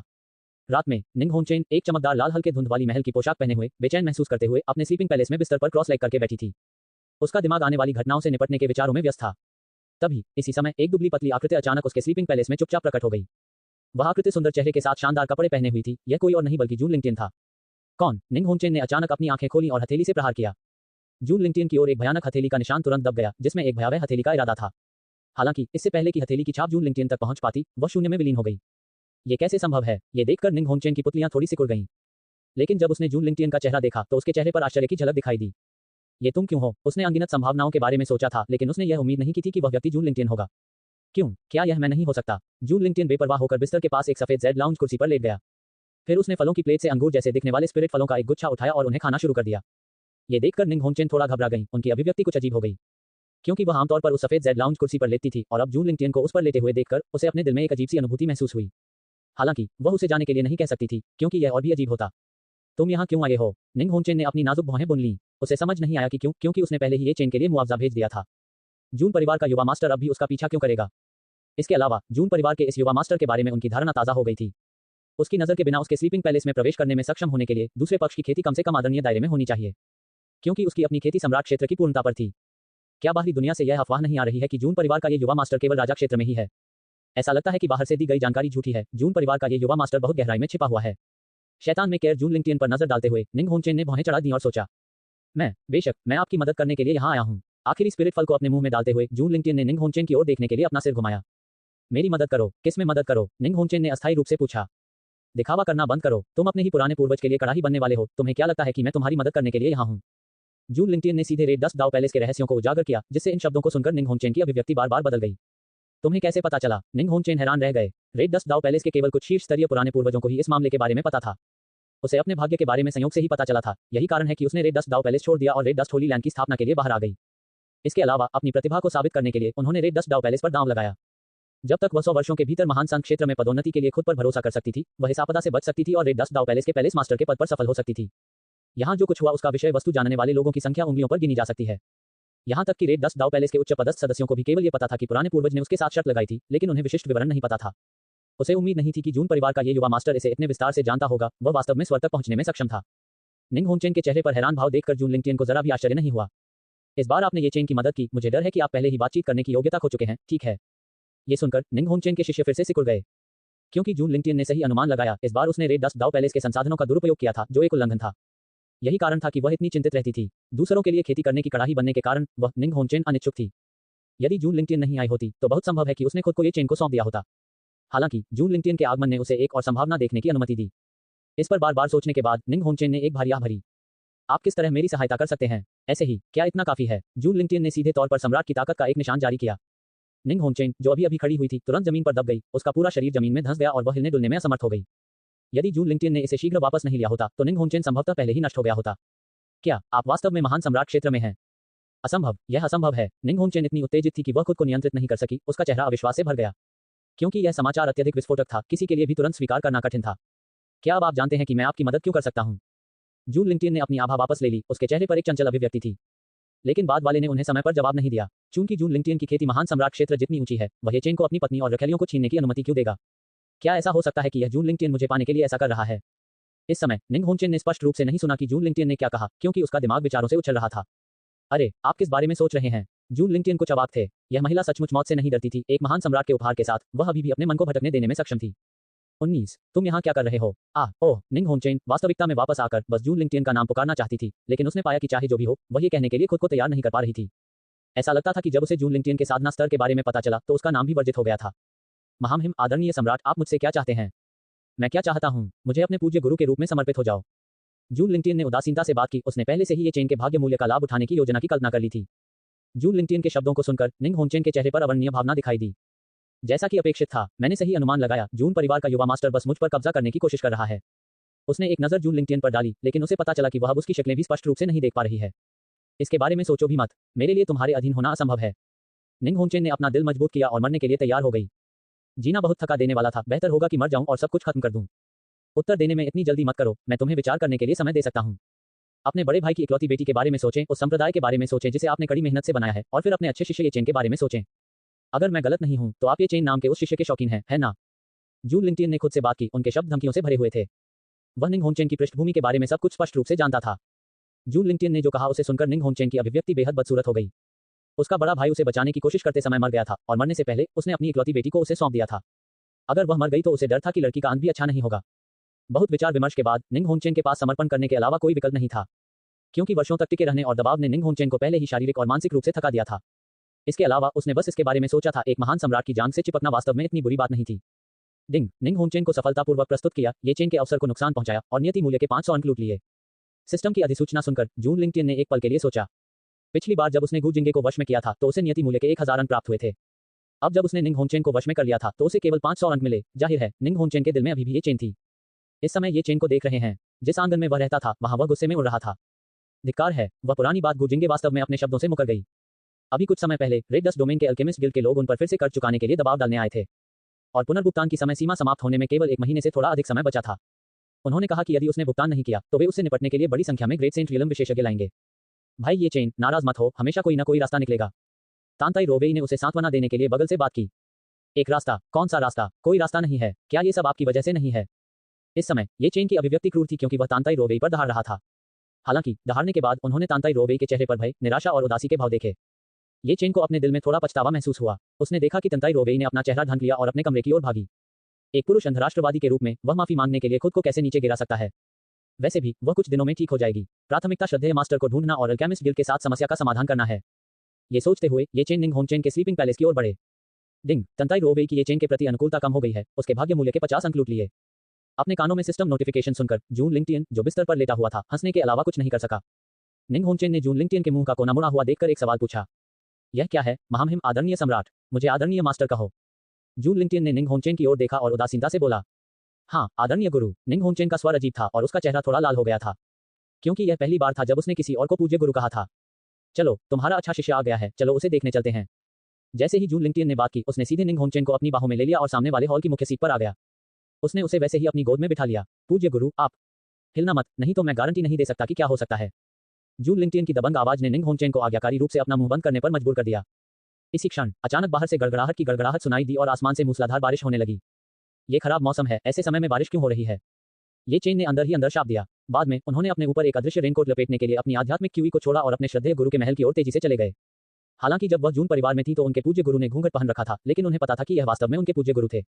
तो अब उसने न केवल अपने पूज्य गुरु से मदद मांगने की योजना बनाई, बल्कि वह उसे ईर्ष्यालु होने से बचाने के लिए अपने पूज्य गुरु को धन्यवाद भी देना चाहता था। आखिरकार वह दिल के मामले में बहुत अनुभवी था। कुछ ही समय बाद ये चेन अपने हाथों में सुंदर आध्यात्मिक फूलों का एक गुच्छा लिए हुए अपने श्रद्धेय मास्टर के स्लीपिंग पैलेस के सामने रुक गए। उन्होंने प्रतिबंध को हल्के से छुआ और कहा, आदरणीय गुरु, आपका शिष्य ये चेन दर्शकों से अनुरोध करता है।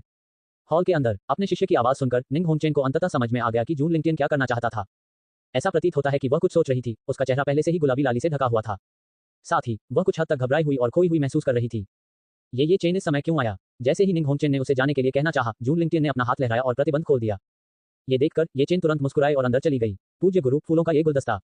इससे पहले कि वह अपनी बात पूरी कर पाता, ये चेन ने उन दोनों को मुख्य सीट पर बेहद अंतरंग स्थिति में देखा।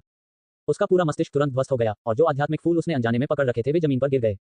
ओह, ये तुम हो, ये चेन, तुम यहाँ क्यों हो? जून लिंगटियन ने निंग होंगचेन की कमर के चारों ओर अपना हाथ कस लिया और पहले बोला। निंग होंगचेन ने अपना सिर जून लिंगटियन की छाती में छिपा लिया, अपने शिष्य की ओर देखने में शर्मा रही थी। मैं यहाँ क्यों हूँ? मैं पूछना चाहता हूँ कि तुम यहाँ क्यों हो? वापस आकर ये चेन ने जोर से शाप दिया, उसका चेहरा बुरी तरह विकृत हो गया। उसका क्रोध बढ़ता जा रहा था, वह अपना विवेक खोने वाला था।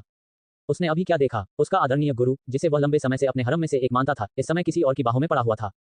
और उसके चेहरे पर वह शर्मीली झलक क्या थी? ये चेन, चुप रहो! निंग होंगचेन गुस्से से चिल्लाए। ये जून लिंगटियन एक महान सम्राट था, ये चेन ने इतने लहजे और रवैये के साथ बोलने की हिम्मत कैसे की? उसकी हिम्मत कैसे हुई? क्या तुमने सुना? तुम्हारे पूज्य गुरु तुम्हें चुप रहने के लिए कह रहे हैं। आपको क्या लगता है कि आप कौन हैं, जो यहाँ मुझ पर चिल्ला रहे हैं?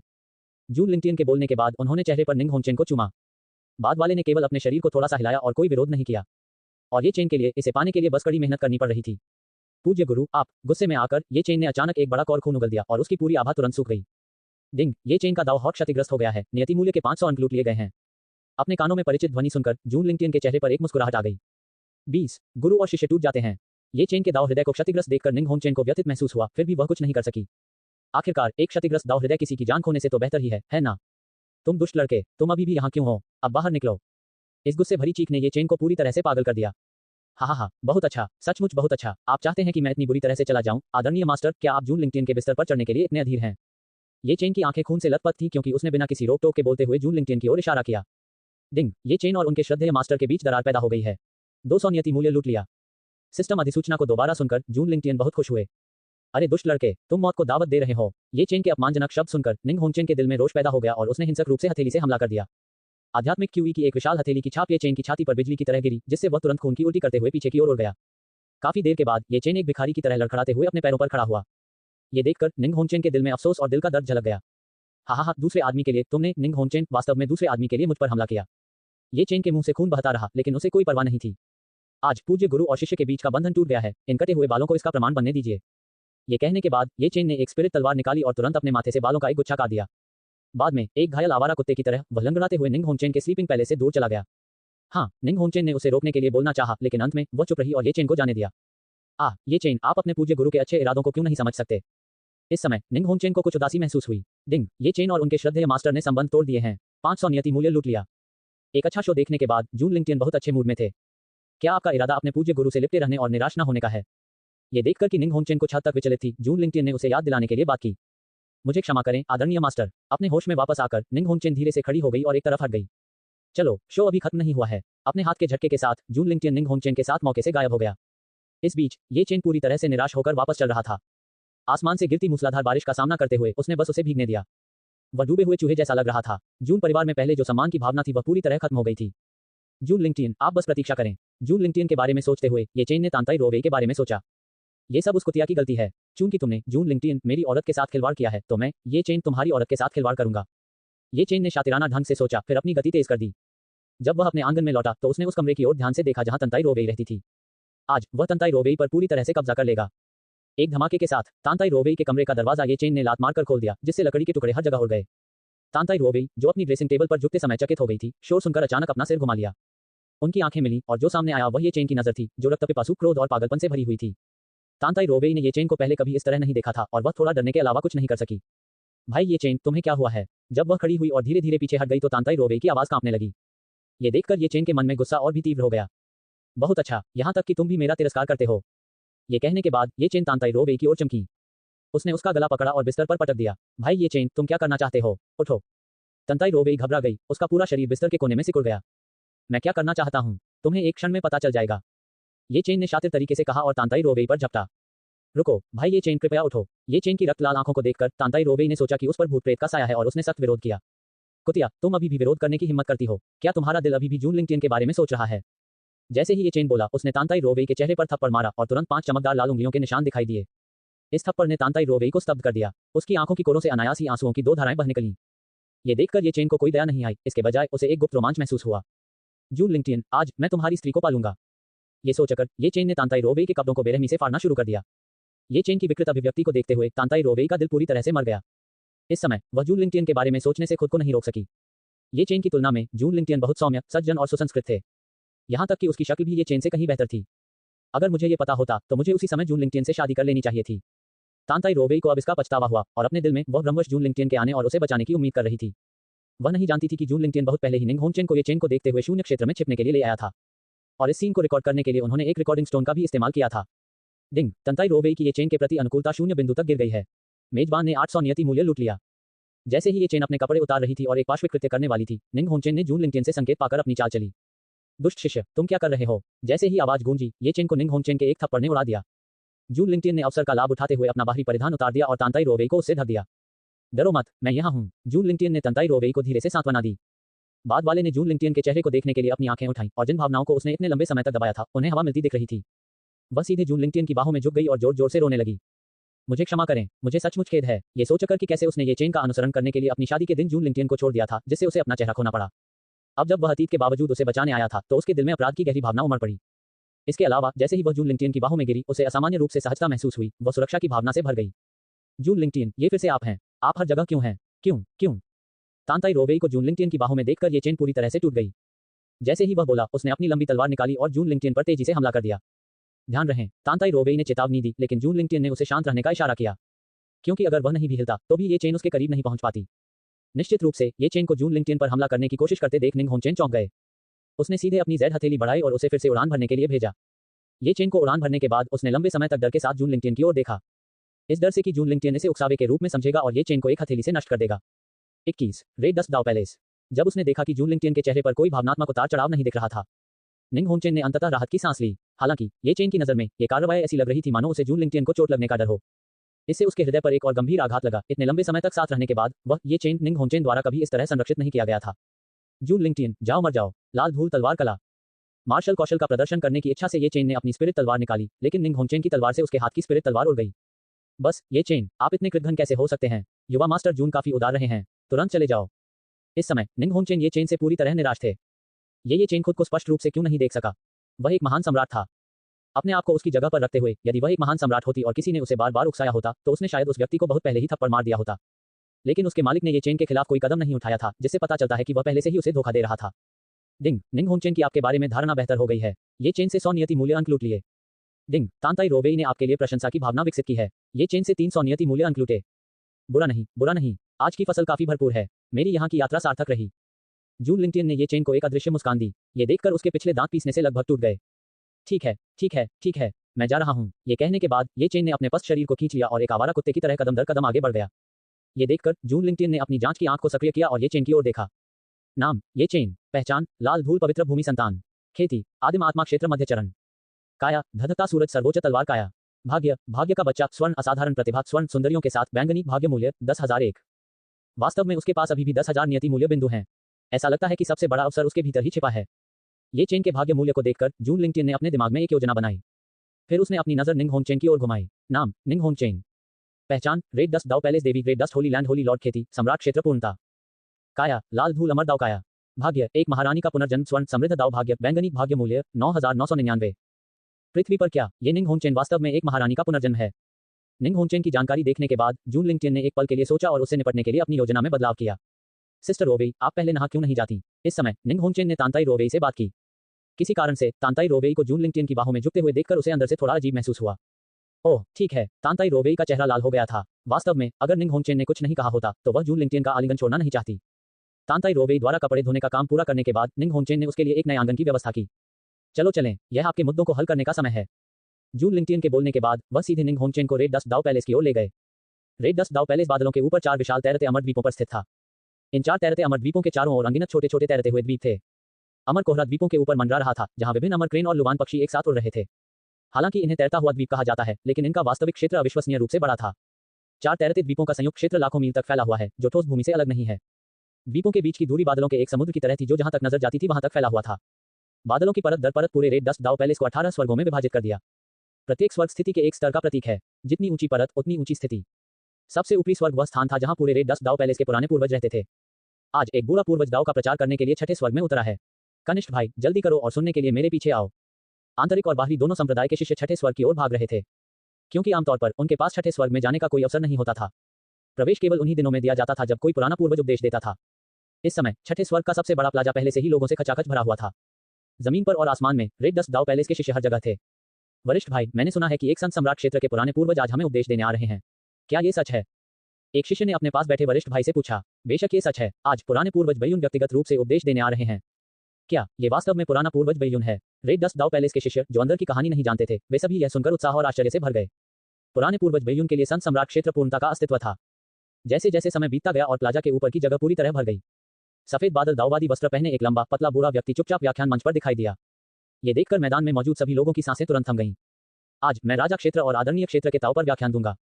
साधना के 9वें प्रमुख क्षेत्र के रूप में राजा क्षेत्र पहले से ही व्यक्ति को स्वर्ग और पृथ्वी के साथ संवाद करने और मोमेंटम को समझने की अनुमति देता है।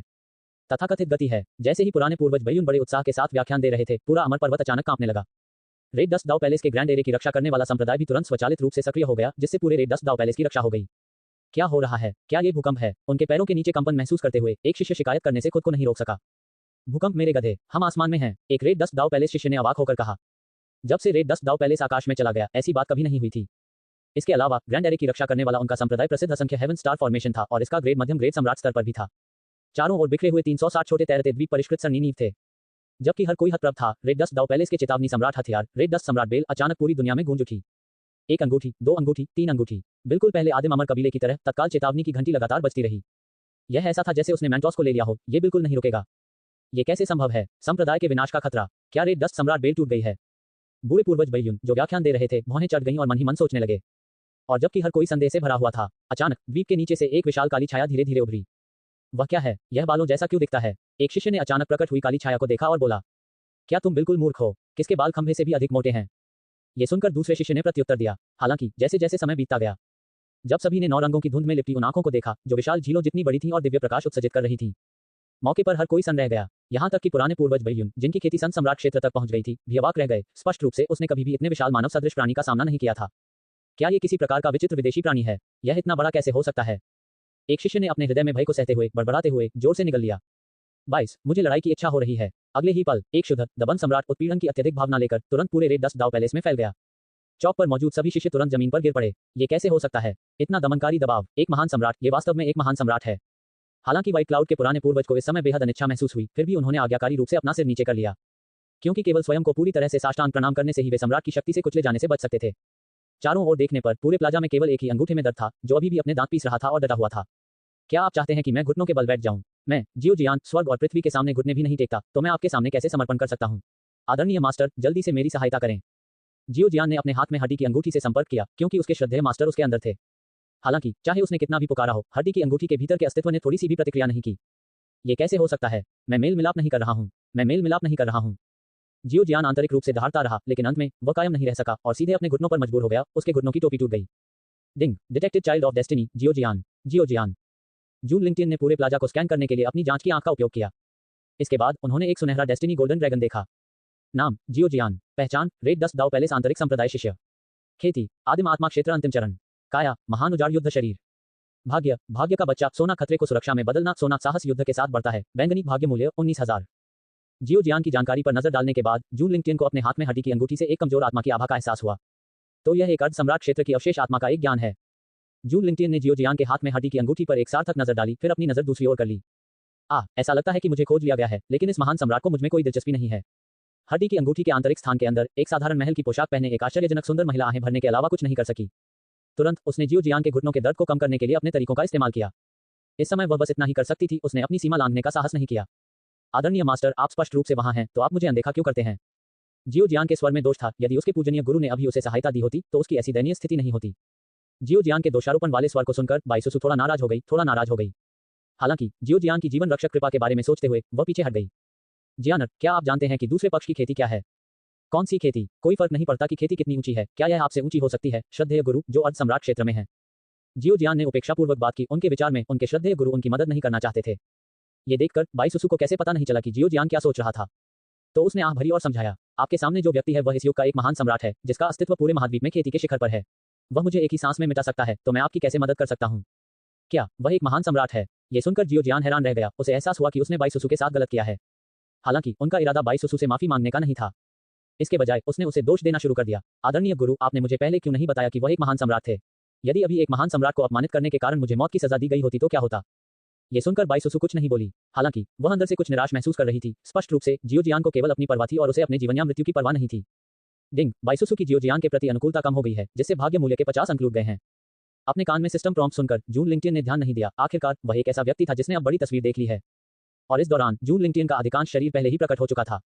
रेड डस्ट दाव पैलेस के सभी उच्च स्तरीय कर्मी चिंतित थे। ये वास्तव में एक महान सम्राट है, क्या हो रहा है? हमारे रेड डस्ट दाव पैलेस ने एक महान सम्राट को कब अपमानित किया? जून लिंगटियन की आभा को महसूस करने पर पैलेस के रेड डस्ट दाव पैलेस के सम्मानित मास्टर निंग कियांग और पुराने पूर्वजों का एक समूह सभी भयभीत हो गए। उन्हें लगा था कि सम्राट अभी अभी हो सकते हैं, हालांकि यह केवल एक निशान था। यह संभवतः सबसे शुद्ध सम्राट था। जब से वे पैदा हुए थे उन्होंने ऐसे शुद्ध सम्राट कभी नहीं देखे थे। इसके अलावा यह महान सम्राट स्पष्ट रूप से परेशानी पैदा करने आया था। आखिर कौन सभ्य व्यक्ति इस तरह की मुद्रा में मेहमान बनकर आएगा? किसने संधि को तोड़ा है और बिना अनुमति के फिर से दुनिया में प्रकट हुआ है? निषिद्ध भूमि के स्वामी और अमर सेनाओं के शेष महान सम्राटों ने जब किसी अन्य महान सम्राट के दृश्य में प्रवेश करने का आभास हुआ तो तुरंत अपनी निगाहें फिर से उधर कर दी, क्योंकि महान सम्राटों के बीच ये समझौता था कि वे बिना अनुमति के संसार में प्रकट नहीं हो सकते। हाथापाई जून लिंगटियन की प्रतिष्ठा अत्यधिक थी। इस परिचित आभा को महसूस करने पर वे महान सम्राट तुरंत पीछे हट गए। ये रेड डस्ट डोमेन है और यह रेड डस्ट दाव पैलेस का स्थान है। बूढ़े आदमी निंग का समय बहुत ही खराब गुजरेगा। विभिन्न निषिद्ध भूमियों के स्वामी और अमर सेनाओं के महान सम्राट अपने दिलों में आहें भरने के अलावा कुछ नहीं कर सके। महामहिम आदरणीय सम्राट, आज आपके लिए क्या लाया है? निंग कियानिकू ने गोली खाली और एक खिलखिलाती मुस्कान के साथ बोला। उसका चेहरा चाटुकारिता से भरा हुआ था। इसके लिए कोई सहायता नहीं थी। किसने उन्हें रेड डस्ट दाव पैलेस का पैलेस रिवरेंड मास्टर बनने दिया? चुप रहो, जो भी प्रभारी हो उसे बुलाओ। आप इस सम्राट से बात करने के योग्य नहीं हैं। जून लिंगटियन ने अपनी आंखें भी नहीं उठाईं। यदि ये तथ्य न होता कि वह निंग होंगचेन का पिता था तो उसने उसे सीधे थप्पड़ मार दिया होता। ये सुनकर निंग कियानिकू के चेहरे पर मुस्कान सख्त हो गई, लेकिन अगले ही पल वह सामान्य हो गई। उसी समय उसने आज्ञाकारी ढंग से अपना मुंह बंद कर लिया। ये वास्तव में अब ऐसा कुछ नहीं था जिसे वह हल कर सके। जून लिंगटियन ने अपनी आंखें उठाईं और ऊपर की ओर देखा। ये सही है, छिपना बंद करो, मैं तुम्हें ढूंढ रहा हूं। अगर तुम नीचे नहीं आओगे तो मुझे ऊपर जाना होगा। रेड डस्ट दाव पैलेस के महान सम्राट क्षेत्र के पुराने पूर्वज आवाज सुनकर आहें भरने के अलावा कुछ नहीं कर सके। इसके बाद अमर के प्रभाव वाली एक पतली आकृति धीरे धीरे जून लिंगटियन के सामने प्रकट हुई। ये पुराना पूर्वज है। पुराना पूर्वज दुनिया में प्रकट हुआ है। निंग दाओचेन को देखकर प्लाजा के सभी शिष्यों में हंगामा मच गया। उनके चेहरों पर उत्साह के भाव चमक उठे। क्या मैंने बहुत पहले नहीं सुना था कि पुराने पूर्वज का निधन हो गया था? वह अब भी जीवित कैसे रह सकता है? क्या तुम मरना चाहते हो? पुराने पूर्वज की इस तरह आलोचना करने का साहस। ... क्या मैं पूछ सकता हूँ साथी दाववादी, आपको हमारे रेड डस्ट दाव पैलेस में क्या लाता है? निंग दाओचेन ने पूछा। आज मुझे लड़ाई की खुजली हो रही है, इसलिए लड़ाई ढूंढने आया हूँ। जून लिंगटियन ने रेड डस्ट दाव पैलेस के महान सम्राट दायरे के पुराने पूर्वज को देखा। उनका स्वर उदासीन था। मैं बूढ़ा हूँ, चलो झगड़ा न करें। निंग दाओचेन लड़ना नहीं चाहते थे। सटीक रूप से कहें तो उसे स्पष्ट आत्म जागरूकता थी कि वह जून लिंगटियन को बिल्कुल भी नहीं हरा सकता। निंग दाओचेन को युद्ध से इनकार करते हुए सुनकर जून लिंगटियन ने अभी तक कुछ नहीं बोला है। रेड डस्ट दाव पैलेस के शिष्य चिंतित हो गए। उन सभी के चेहरों पर शिकायत के भाव दिखाई दिए, लेकिन जून लिंगटियन एक महान सम्राट थे। उन्होंने क्रोधित होने का साहस किया, लेकिन बोलने का साहस नहीं किया। केवल दुखते अंगूठे जियो जियान ने बोलने का साहस जुटाया। लड़ो क्यों नहीं? पुराने पूर्वज, हमें पहले ही हमारे दरवाजे पर धमकाया जा चुका है। क्या हम जवाबी कार्रवाई नहीं करेंगे? पैतृक मंडप में पुराने पूर्वज ने कहा कि दूसरों को उनके ही रास्ते लौटा दो। क्या ये सब झूठ था? 23 अब से तुम मेरे छोटे भाई बनोगे। जियो जियान के शब्दों के बाद प्लाजा के अन्य लोग अब शांत नहीं बैठ सकते थे। 9 स्वर्गों और 10 पृथ्वियों में शीर्ष स्तरीय सेनाओं के शिष्यों के रूप में वे उच्च और शक्तिशाली होने के आदी थे, तो वे इस तरह का अपमान कैसे सहन कर सकते थे? भले ही दूसरा पक्ष एक महान सम्राट हो, ऐसा नहीं होगा, क्योंकि उनके रेड डस्ट दाव पैलेस में भी एक महान सम्राट था। इसके अलावा ये रेड डस्ट दाव पैलेस उनका गृह क्षेत्र था। वे अपनी इच्छानुसार किसी भी फॉर्मेशन या सम्राट हथियार का उपयोग कर सकते थे। वे संभवतः कैसे हार सकते हैं? कम से कम उनका तो यही मानना था। बूढ़े पूर्वज, इसके लिए जाओ। बूढ़े पूर्वज, इसे जारी रखो। यहाँ तक कि निंग कियानिकू और रेड डस्ट दाव पैलेस के उच्चपदस्थ सदस्य भी घटनास्थल के माहौल से संक्रमित हो गए थे। आखिरकार वे नहीं जानते थे कि महान सम्राट क्षेत्र का पानी कितना गहरा था। बूढ़े पूर्वज, मैं आपका उत्साह बढ़ाने के लिए ढोल पीटूंगा। निंग कियानिकू प्लाजा पर एक चमड़े के ड्रम के सामने पहुंचे, ड्रम हथौड़ा उठाया और उसे पीटना शुरू कर दिया। जियो जियान के नेतृत्व में प्लाजा पर भीड़ भी जोर जोर से चिल्लाने लगी। हालांकि उन्होंने इस बात पर ध्यान नहीं दिया कि निंग दाओचेन का चेहरा बर्तन के तले जितना काला हो गया था। चुप रहो, हर कोई बस शांत रहो और व्यवहार करो। यदि वह वास्तव में जून लिंगटियन को हराने में सक्षम होता तो उसने पहले ही अपनी चाल चल दी होती। इन उपद्रवी लड़कों को उसे खुश करने की कोई जरूरत नहीं होगी। चलो, जब आप इतने जिद्दी हैं तो आप अपने शिष्यों और भव्य शिष्यों की इच्छा पूरी क्यों नहीं करते? जून लिंगटियन ने हल्की सी हंसी के साथ कहा। नहीं, साथी दाववादी। निंग दाओचेन ने एक बार फिर इनकार कर दिया। उस स्थिति में मुझे इस सम्राट को पहला कदम उठाना होगा। जैसे ही जून लिंगटियन ने बात की, दिव्य शक्ति से परिपूर्ण उसका हाथ सीधे निंग दाओचेन की ओर पहुंच गया, जो असंख्य हेवन स्टार फॉर्मेशन के भीतर स्थित था। इस समय रेड डस्ट दाव पैलेस का सैक प्रोटेक्टिंग ग्रैंड एरे अचानक जगमगा उठा, जिससे एक शानदार सितारा रोशनी उत्सर्जित हुई। ये कैसा कूड़ा है? आप इस सम्राट को रोकना चाहते हैं? जून लिंगटियन ने अपने पंजे को हथेली में बदलते हुए कहा और तुरंत असंख्य हेवन स्टार फॉर्मेशन पर प्रहार किया। क्रैक, एक कुरकुरा ध्वनि के साथ मूल रूप से उज्ज्वल सैक प्रोटेक्टिंग ग्रैंड एरे तुरंत बंद हो गया और कई छोटी दरारें दिखाई दी। जैसे ही जून लिंगटियन दूसरी हथेली पर प्रहार करने की तैयारी कर रहा था, ग्रैंड एरे की रक्षा करने वाले संप्रदाय की भावना ने एरे को निष्क्रिय करने की पहल की, क्योंकि यह वास्तव में क्षति को बर्दाश्त नहीं कर सकता था। क्या उसने एक ही हथेली से हमारे संप्रदाय की रक्षा करने वाले ग्रैंड एरे को नष्ट कर दिया? ये दृश्य देखने के बाद प्लाजा पर मौजूद भीड़ ने दहशत के मारे अपना मुंह बंद कर लिया। केवल अब उन्हें एहसास हुआ कि ऐसा नहीं था कि उनके पुराने पूर्वज लड़ना नहीं चाहते थे, बल्कि यह कि उनके विपरीत महान सम्राट बहुत मजबूत थे। ये खत्म हो गया है। ये व्यू, जिसे पुराना पूर्वज भी आसानी से नहीं तोड़ सकता था, एक भी प्रहार का सामना नहीं कर सका। निंग कियानिकू और रेड डस्ट दाव पैलेस के उच्चपदस्थ सदस्य सभी स्तब्ध थे। यहाँ तक कि कुछ सर्वोच्च क्षेत्र और अर्ध सम्राट क्षेत्र के बड़े शॉट जो पहले दिखाई नहीं दिए थे, वे गुप्त रूप से राहत महसूस करने के अलावा कुछ नहीं कर सके। सौभाग्य से यह महान सम्राट उनकी तलाश में नहीं था। ये देखकर जून लिंगटियन सीधे निंग दाओचेन की ओर पहुंच गए। लड़ने से भी इनकार कर रही हो, तुम एक औरत की तरह बहुत झिझक रही हो। जून लिंगटियन के हाथ को देखकर, जो आकाश को सहारा देने वाले एक स्तंभ की तरह था, प्लाजा की ओर नीचे पहुंचते हुए निंग दाओचेन अब शांत नहीं बैठ सका। रुको, मैं तुमसे लड़ूंगा, चलो स्वर्ग के बाहर लड़ें। ये कहने के बाद निंग दाओचेन ने शून्य क्षेत्र को तोड़ दिया और मौके से गायब हो गया। ये देखकर जून लिंगटियन जानबूझकर मुस्कुराए और फिर उनका फिगर भी धीरे धीरे फीका पड़ गया। उनके पूरी तरह से चले जाने के बाद प्लाजा पर मौजूद भीड़ अंततः राहत की सांस लेने से खुद को नहीं रोक सकी। क्या आपको लगता है कि पुराना पूर्वज दूसरी पार्टी को हरा सकता है? उसे सक्षम होना चाहिए, है ना? एक शिष्य ने अनिश्चितता से कहा, क्योंकि अभी अभी जून लिंगटियन की शक्ति को महसूस करने के बाद उन्हें वास्तव में कोई भरोसा नहीं था कि उनका पुराना पूर्वज जीत सकता है। यहाँ तक कि निंग दाओचेन को भी आंतरिक रूप से ऐसा ही महसूस हुआ। धिक्कार है, मैं जियो जियान आज इस कर्ज को याद रखूंगा। जियो जियान ने इस समय मन में सोचा। उसने अपने दिल में कसम खाई कि एक बार जब वह सम्राट क्षेत्र में चढ़ जाएगा तो वह निश्चित रूप से इस महान सम्राट का वध करेगा। इस बीच स्वर्ग के बाहर एक शून्य में, जहां स्थानिक आंधियां भड़की हुई थी, कोई कभी कभी अराजक प्राणियों को भी देख सकता था जिनके शरीर आकाश से बाहर उड़ गए थे। ये अराजक जीव सेंट दायरे में पैदा हुए थे और वयस्कता तक पहुंचने पर उनकी तुलना सर्वोच्च दायरे से की जा सकती थी। कुछ अधिक प्रतिभाशाली जातियां अर्ध सम्राट या महान सम्राट क्षेत्र तक भी पहुंच सकती हैं। यहां तक कि निंग दाओचेन ने इस समय जून लिंगटियन के आकार से मेल खाने के लिए अपना फिगर बढ़ाया, लेकिन वह जानता था कि यह पहले से ही उसकी सीमा थी। इस साथ ही दाववादी, ऐसा लगता है कि मेरे रेड डस्ट दाव पैलेस ने महामहिम को नाराज नहीं किया है ना? बहुत हो गई बातें, चलो पहले लड़ लें। इससे पहले कि जून लिंगटियन की आवाज फीकी पड़ जाए, उसकी मुट्ठी स्वर्ग को विभाजित करने की परम दिव्य शक्ति से भरी हुई निंग दाओचेन की ओर टूट पड़ी। ये कैसे संभव है, ये शक्ति? जिस क्षण जून लिंगटियन ने प्रहार किया, निंग दाओचेन को एहसास हुआ कि कुछ गलत था, क्योंकि उसका क्षेत्र केवल महान सम्राट क्षेत्र के प्रारंभिक चरण में था, जबकि जून लिंगटियन के इस पंच के पास पहले से ही महान सम्राट क्षेत्र के मध्य चरण के करीब शक्ति थी। और ऐसा लग रहा था कि ये दूसरे पक्ष की ओर से महज एक आकस्मिक हमला था। 3000 नश्वर विश्व हथेलियां। निंग दाओचेन ने अपनी सारी आध्यात्मिक शक्ति जुटाई, जिससे उनके सामने एक विशाल हथेली का निशान बन गया, जिसने उन्हें जून लिंगटियन से आने वाले हमले का सामना करने की अनुमति नहीं दी। उनके टकराव की आघात तरंगों से आसपास का स्थान तुरंत ढह गया। भयानक शक्ति के कारण 10 मिलियन ली के दायरे में उल्कापिंड और तारे फट गए। यहाँ तक कि अराजक प्राणी भी इस अवशिष्ट शक्ति से डर गए या मारे गए। ये कैसे संभव है? वास्तव में महामहिम की साधना क्या है? निंग दाओचेन ने अपने दांत पीस लिए और बमुश्किल पूछने में कामयाब रहे। पुरानी बात है, अगर इतनी ही ताकत है तुम में, तो मार खाने के लिए तैयार हो जाओ। ये कहने के बाद जून लिंगटियन तुरंत मौके से गायब हो गया।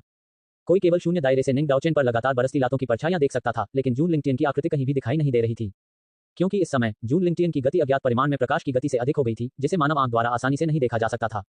परिष्कृत सम्राट आंखों की एक जोड़ी के साथ भी निंग दाओचेन केवल आकृति की एक झलक ही देख सका। जैसा कि अपेक्षित था, निंग दाओचेन केवल हार ही झेल सके। प्रारंभिक चरण में वह मुश्किल से कुछ किक को रोक सका। बाद के चरणों में वह केवल अपने सिर को दोनों हाथों से ढक सकता था और निष्क्रिय रूप से किक मार सकता था। यदि यह इस तथ्य के लिए नहीं होता कि उसके पास एक सम्राट निकाय था और जून लिंगटियन ने घातक बल का उपयोग नहीं किया होता, तो वह संभवतः आज नष्ट हो गया होता। वास्तव में वे किसी भी दिव्य क्षमता या शारीरिक तकनीक का उपयोग न करने पर मौन रूप से सहमत थे, अन्यथा निंग दाओचेन को तुरंत मार दिया गया होता। 7 दिनों और 7 रातों तक लड़ने के बाद जून लिंगटियन आखिरकार रुक गया। इस समय तक निंग दाओचेन को पहचान से परे पीटा जा चुका था। हालांकि खून की एक बूंद से पुनर्जन्म लेने में सक्षम एक महान सम्राट के लिए यह एक छोटी सी बात थी, लेकिन दोबारा पिटाई के डर से उसने जून लिंगटियन के सामने अपने मूल स्वरूप को बहाल करने की हिम्मत नहीं की। अब से तुम मेरे छोटे भाई हो, क्या तुम्हें कोई आपत्ति है? जून लिंगटियन ने निंग दाओचेन की ओर देखा और उदासीनता से कहा, एक महान सम्राट को अपमानित नहीं किया जा सकता। मैं निंग दाओचेन। ओह ठीक है, मैंने अभी अभी आपके शरीर पर दाव की चोटों को ठीक किया है, मुझे विश्वास है कि आप जल्द ही अपने दायरे से बाहर निकलने में सक्षम होंगे। जून लिंगटियन ने खुद से कहा। फिर उसने अपना कान उठाया और निंग दाओचेन की ओर देखा। तुमने अभी क्या कहा? कुछ नहीं, कुछ भी नहीं। अब से मैं बिग ब्रदर का छोटा भाई हूँ। अगर बिग ब्रदर मुझसे कुत्ते को पीटने के लिए कहते हैं तो मैं कभी मुर्गे का पीछा नहीं करूंगा। अगर बिग ब्रदर मुझे पूर्व की ओर जाने के लिए कहते हैं तो मैं कभी पश्चिम नहीं जाऊंगा। 24 क्या नए महल का स्वामी बदल दिया गया है? निंग दाओचेन के इस तरह से व्यवहार करने का कारण आंशिक रूप से यह था कि जून लिंगटियन वास्तव में शक्तिशाली था। इसके अलावा उन्होंने सम्राट क्षेत्र में प्रवेश करते समय निंग दाओचेन को लगी महान दाव चोट को भी ठीक कर दिया था, जिससे उन्हें आगे बढ़ने की संभावना मिल गई थी। बाहर आओ और मेरे नए मिले छोटे भाई से मिलो। फिर जून लिंगटियन ने निंग होंगचेन को अपने पोर्टेबल स्थान से बाहर बुलाया। जब निंग दाओचेन ने अचानक सामने आई इस लड़की को देखा तो वह कुछ जानी पहचानी लग रही थी। इसके अलावा उसे उससे खेती तकनीक की एक परिचित आभा महसूस हुई। वह तब जानता था कि यह लड़की उनके रेड डस्ट दाव पैलेस की शिष्या थी। इस समय उसे कुछ समझ में आ रहा था। जहां तक निंग होंगचेन की बात है, जो अभी अभी बाहरी दुनिया में आया था, निंग दाओचेन की आभा को महसूस करने और उसके कपड़ों को देखने के बाद उसने दूसरे की पहचान का भी अनुमान लगाया और उसका दिल अकथनीय सदमे से भर गया। शिष्य निंग होंगचेन पुराने पूर्वज को सम्मान देते हैं। कृपया जल्दी उठो। निंग दाओचेन ने जल्दी से निंग होंगचेन की मदद की और उसकी ओर देखा। करीब से निरीक्षण करने पर वह वास्तव में असाधारण लग रही थी। वह सचमुच उसके बड़े भाई की पत्नी बनने के योग्य थी। मैंने सुना है कि आपका रेड डस्ट दाव पैलेस मेरी दासी को कड़ाही के रूप में इस्तेमाल करना चाहता था। क्या वह आप थे? जून लिंगटियन की आवाज से हत्या के इरादे का संकेत निकला। इस हत्या के इरादे को महसूस करते हुए निंग दाओचेन को ऐसा लगा जैसे वह बर्फ के तहखाने में गिर गया हो। उन्हें जून लिंगटियन की ताकत की एक नई समझ प्राप्त हुई। यह मैं नहीं था, यह निश्चित रूप से मैं नहीं था। निंग दाओचेन ने बार बार अपना सिर हिलाया। वास्तव में उसने इस मामले के बारे में सुना था, लेकिन उसने इसकी परवाह नहीं की थी। अब जबकि दूसरे पक्ष ने उसके बड़े भाई को नाराज कर दिया है, तो वह दयालु नहीं होगा। यह बेहतर होगा कि आप ना हो, अन्यथा आपके रेड डस्ट दाव पैलेस के अस्तित्व में रहने की कोई आवश्यकता नहीं है। अब से उसे रेड डस्ट दाव पैलेस का पैलेस मास्टर बनने दें। क्या आपको कोई आपत्ति है? जून लिंगटियन ने उदासीनता से बात की। उसके स्वर में कोई तर्क नहीं था। कोई आपत्ति नहीं, कोई आपत्ति नहीं। बड़े भाई जो कहते हैं वही होता है। निंग दाओचेन ने अपना आसन बहुत नीचे रखा। आपकी साधना बहुत कम है। इस सम्राट ग्रेट दायरे को तोड़ने वाली गोली और ब्रेकर थ्रू को जल्द ही सम्राट दायरे के मध्य चरण में ले जाएं। जून लिंगटियन ने लापरवाही से उसे एक स्टोरेज रिंग फेंक दी जो सम्राट ग्रेड औषधीय गोलियों से भरी हुई थी जिसे उसने अपने खाली समय में परिष्कृत किया था। ये देखकर निंग दाओचेन ने मुस्कुराते हुए इसे स्वीकार कर लिया। दवा के लिए धन्यवाद बड़े भाई। सच में वह अपने दिल में ज्यादा परवाह नहीं करता था क्योंकि वह रेड डस्ट दाव पैलेस के महान सम्राट पुराने पूर्वज थे। उनके पास सम्राट श्रेणी की खेती की गोलियों की कमी नहीं थी। माँ, उसे वापस ले जाओ, ये सम्राट तुम्हें विदा नहीं करेगा। वैसे आपके संप्रदाय में जियोजियान नाम का कोई व्यक्ति है। इस सम्राट को वह थोड़ा परेशान करने वाला लगता है। उसकी मानसिक स्थिति को सुधारने में मेरी मदद करें लेकिन उसे संप्रदाय छोड़ने न दें। ये कहने के बाद जून लिंगटियन ने निंग होंगचेन को सिर हिलाया और फिर मौके से गायब हो गया। उन्होंने निंग होंगचेन को पहले ही वह योजना बता दी थी जो उन्होंने जियोजियान के खिलाफ अस्थायी रूप से तैयार की थी। अब इसे निष्पादित करने के लिए केवल निंग होंगचेन की आवश्यकता थी। किसी कारण से जून लिंगटियन को जाते हुए देखकर निंग होंगचेन को नुकसान की भावना महसूस हुई। समझ गया बड़े भाई, ध्यान रखना बड़े भाई। निंग दाओचेन ने मुस्कुराते हुए उसे विदा किया फिर निंग होंगचेन की ओर देखा। चलो अब वापस जाने का समय हो गया है। उन शब्दों के साथ उसने शून्य क्षेत्र को तोड़ दिया और निंग होंगचेन को रेड डस्ट दाव पैलेस में वापस ले आया। इस समय रेड डस्ट दाव पैलेस के सभी शिष्य महान युद्ध के अंतिम परिणाम की प्रतीक्षा करते हुए बाहर निकले बिना चौक में इंतजार कर रहे थे। ठीक तभी चौक के ऊपर की जगह अचानक खुल गई और निंग दाओचेन और निंग होंगचेन एक के बाद एक बाहर निकल आए। वे वापस आ गए हैं। ये पुराना पूर्वज है, पुराने पूर्वज की जीत हुई होगी। मैं जानता था कि पुराना पूर्वज हारेगा नहीं। बकवास, तुमने अभी स्पष्ट रूप से कहा कि पुराना पूर्वज जीत नहीं सकता। बूढ़े पूर्वज के पीछे चलने वाली वह परी कौन है? वह बहुत सुंदर है। आप उसे नहीं जानते। वह हमारे रेड डस्ट दाव पैलेस की देवी है जो 9 स्वर्गों और 10 पृथ्वी की देवी सूची में एक आकृति है। क्या तो वह रेड डस्ट दाव पैलेस की देवी है? चौक पर रेड डस्ट दाव पैलेस के शिष्यों ने निंग होंगचेन की उपस्थिति को देखने के बाद एनिमेटेड चर्चा की। यहाँ तक कि जियोजियान भी वैसा ही था। उसने अविश्वसनीय रूप से जलती हुई दृष्टि से निंग होंगचेन को देखा। 9 स्वर्गों और 10 पृथ्वियों की देवी सूची, ये सिर्फ मेरी हरम सूची है।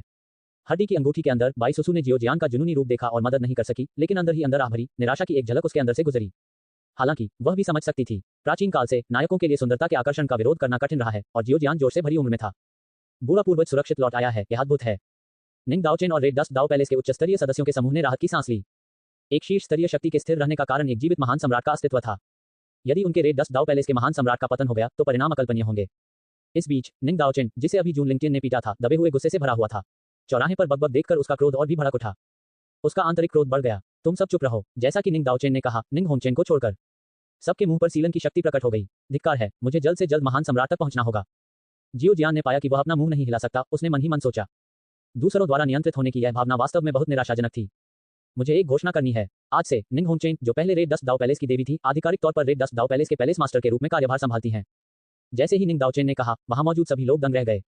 क्या पैलेस मास्टर को बदला जा रहा है? क्या पुराना पूर्वज मजाक कर रहा है? पैलेस मास्टर को इस तरह कैसे बदला जा सकता है? धिक्कार है। क्या इसका मतलब यह है कि कुछ समय पहले मैंने पैलेस मास्टर को जो उपहार दिए थे वे व्यर्थ थे? मुझे आश्चर्य है कि क्या मैं उन्हें वापस ला सकता हूँ। उपस्थित सभी लोगों के विचार अलग अलग थे। कुछ लोग प्रशंसा कर रहे थे जबकि अन्य को लगा कि यह अनुचित है। हालांकि सबसे खराब मूड में से एक निंग कियानिकु था। हालांकि निंग होंगचेन उनकी बेटी थी लेकिन उन्हें उससे ज्यादा स्नेह नहीं था क्योंकि उस समय निंग होंगचेन की मां ने अपना रुतबा बढ़ाने के लिए उसे बहकाया था और तभी निंग होंगचेन का जन्म हुआ था। निंग होंगचेन की मां अंततः दुख से मर गई क्योंकि उन्हें निंग कियानिकु का प्यार नहीं मिल सका। तभी से दोनों के बीच अनबन हो गई। मम्फ मम्फ मम्फ। चुप। निंग कियानिकु बोलना चाहते हुए अपना मुंह हिलाता रहा। आप क्या कहना चाहते हैं? निंग दाओचेन ने अपने मुंह पर लगी सील हटा दी और पूछा। निंग दाओचेन को अपनी ओर देखते हुए निंग कियानिकु थोड़ा घबराए बिना नहीं रह सका लेकिन आखिरकार उन्होंने बोलने की हिम्मत जुटाई। बूढ़े पूर्वज, अगर होंगचेन पैलेस मास्टर बन जाता है तो मैं क्या बन जाऊंगा? आप जो चाहें बन सकते हैं, बस पैलेस मास्टर का पद सौंप दें। निंग दाओचेन ने उदासीनता से बात की और फिर अपना सिर घुमा लिया। ये देखकर निंग कियानिकु और अधिक कहना चाहता था लेकिन उसका मुंह एक बार फिर बंद हो गया। आप सभी वहां किस लिए खड़े हैं? आपने नए पैलेस मास्टर का स्वागत क्यों नहीं किया? जैसा कि निंग दाओचेन ने कहा था, उपस्थित अधिकांश लोगों ने निंग होंगचेन को नमन किया। प्रणाम पैलेस मास्टर। यहाँ तक कि निंग कियानिकु भी इस समय केवल निराश भाव के साथ आज्ञाकारी रूप से झुक सकते थे। केवल कुछ पुराने पूर्वज स्तर के आंकड़े नहीं हिले। ये सब करने के बाद निंग दाओचेन ने आखिरकार चौक पर सन्नाटा हटा दिया। 25 जियोजियान कौन है? वैसे आप में से कौन जियोजियान है?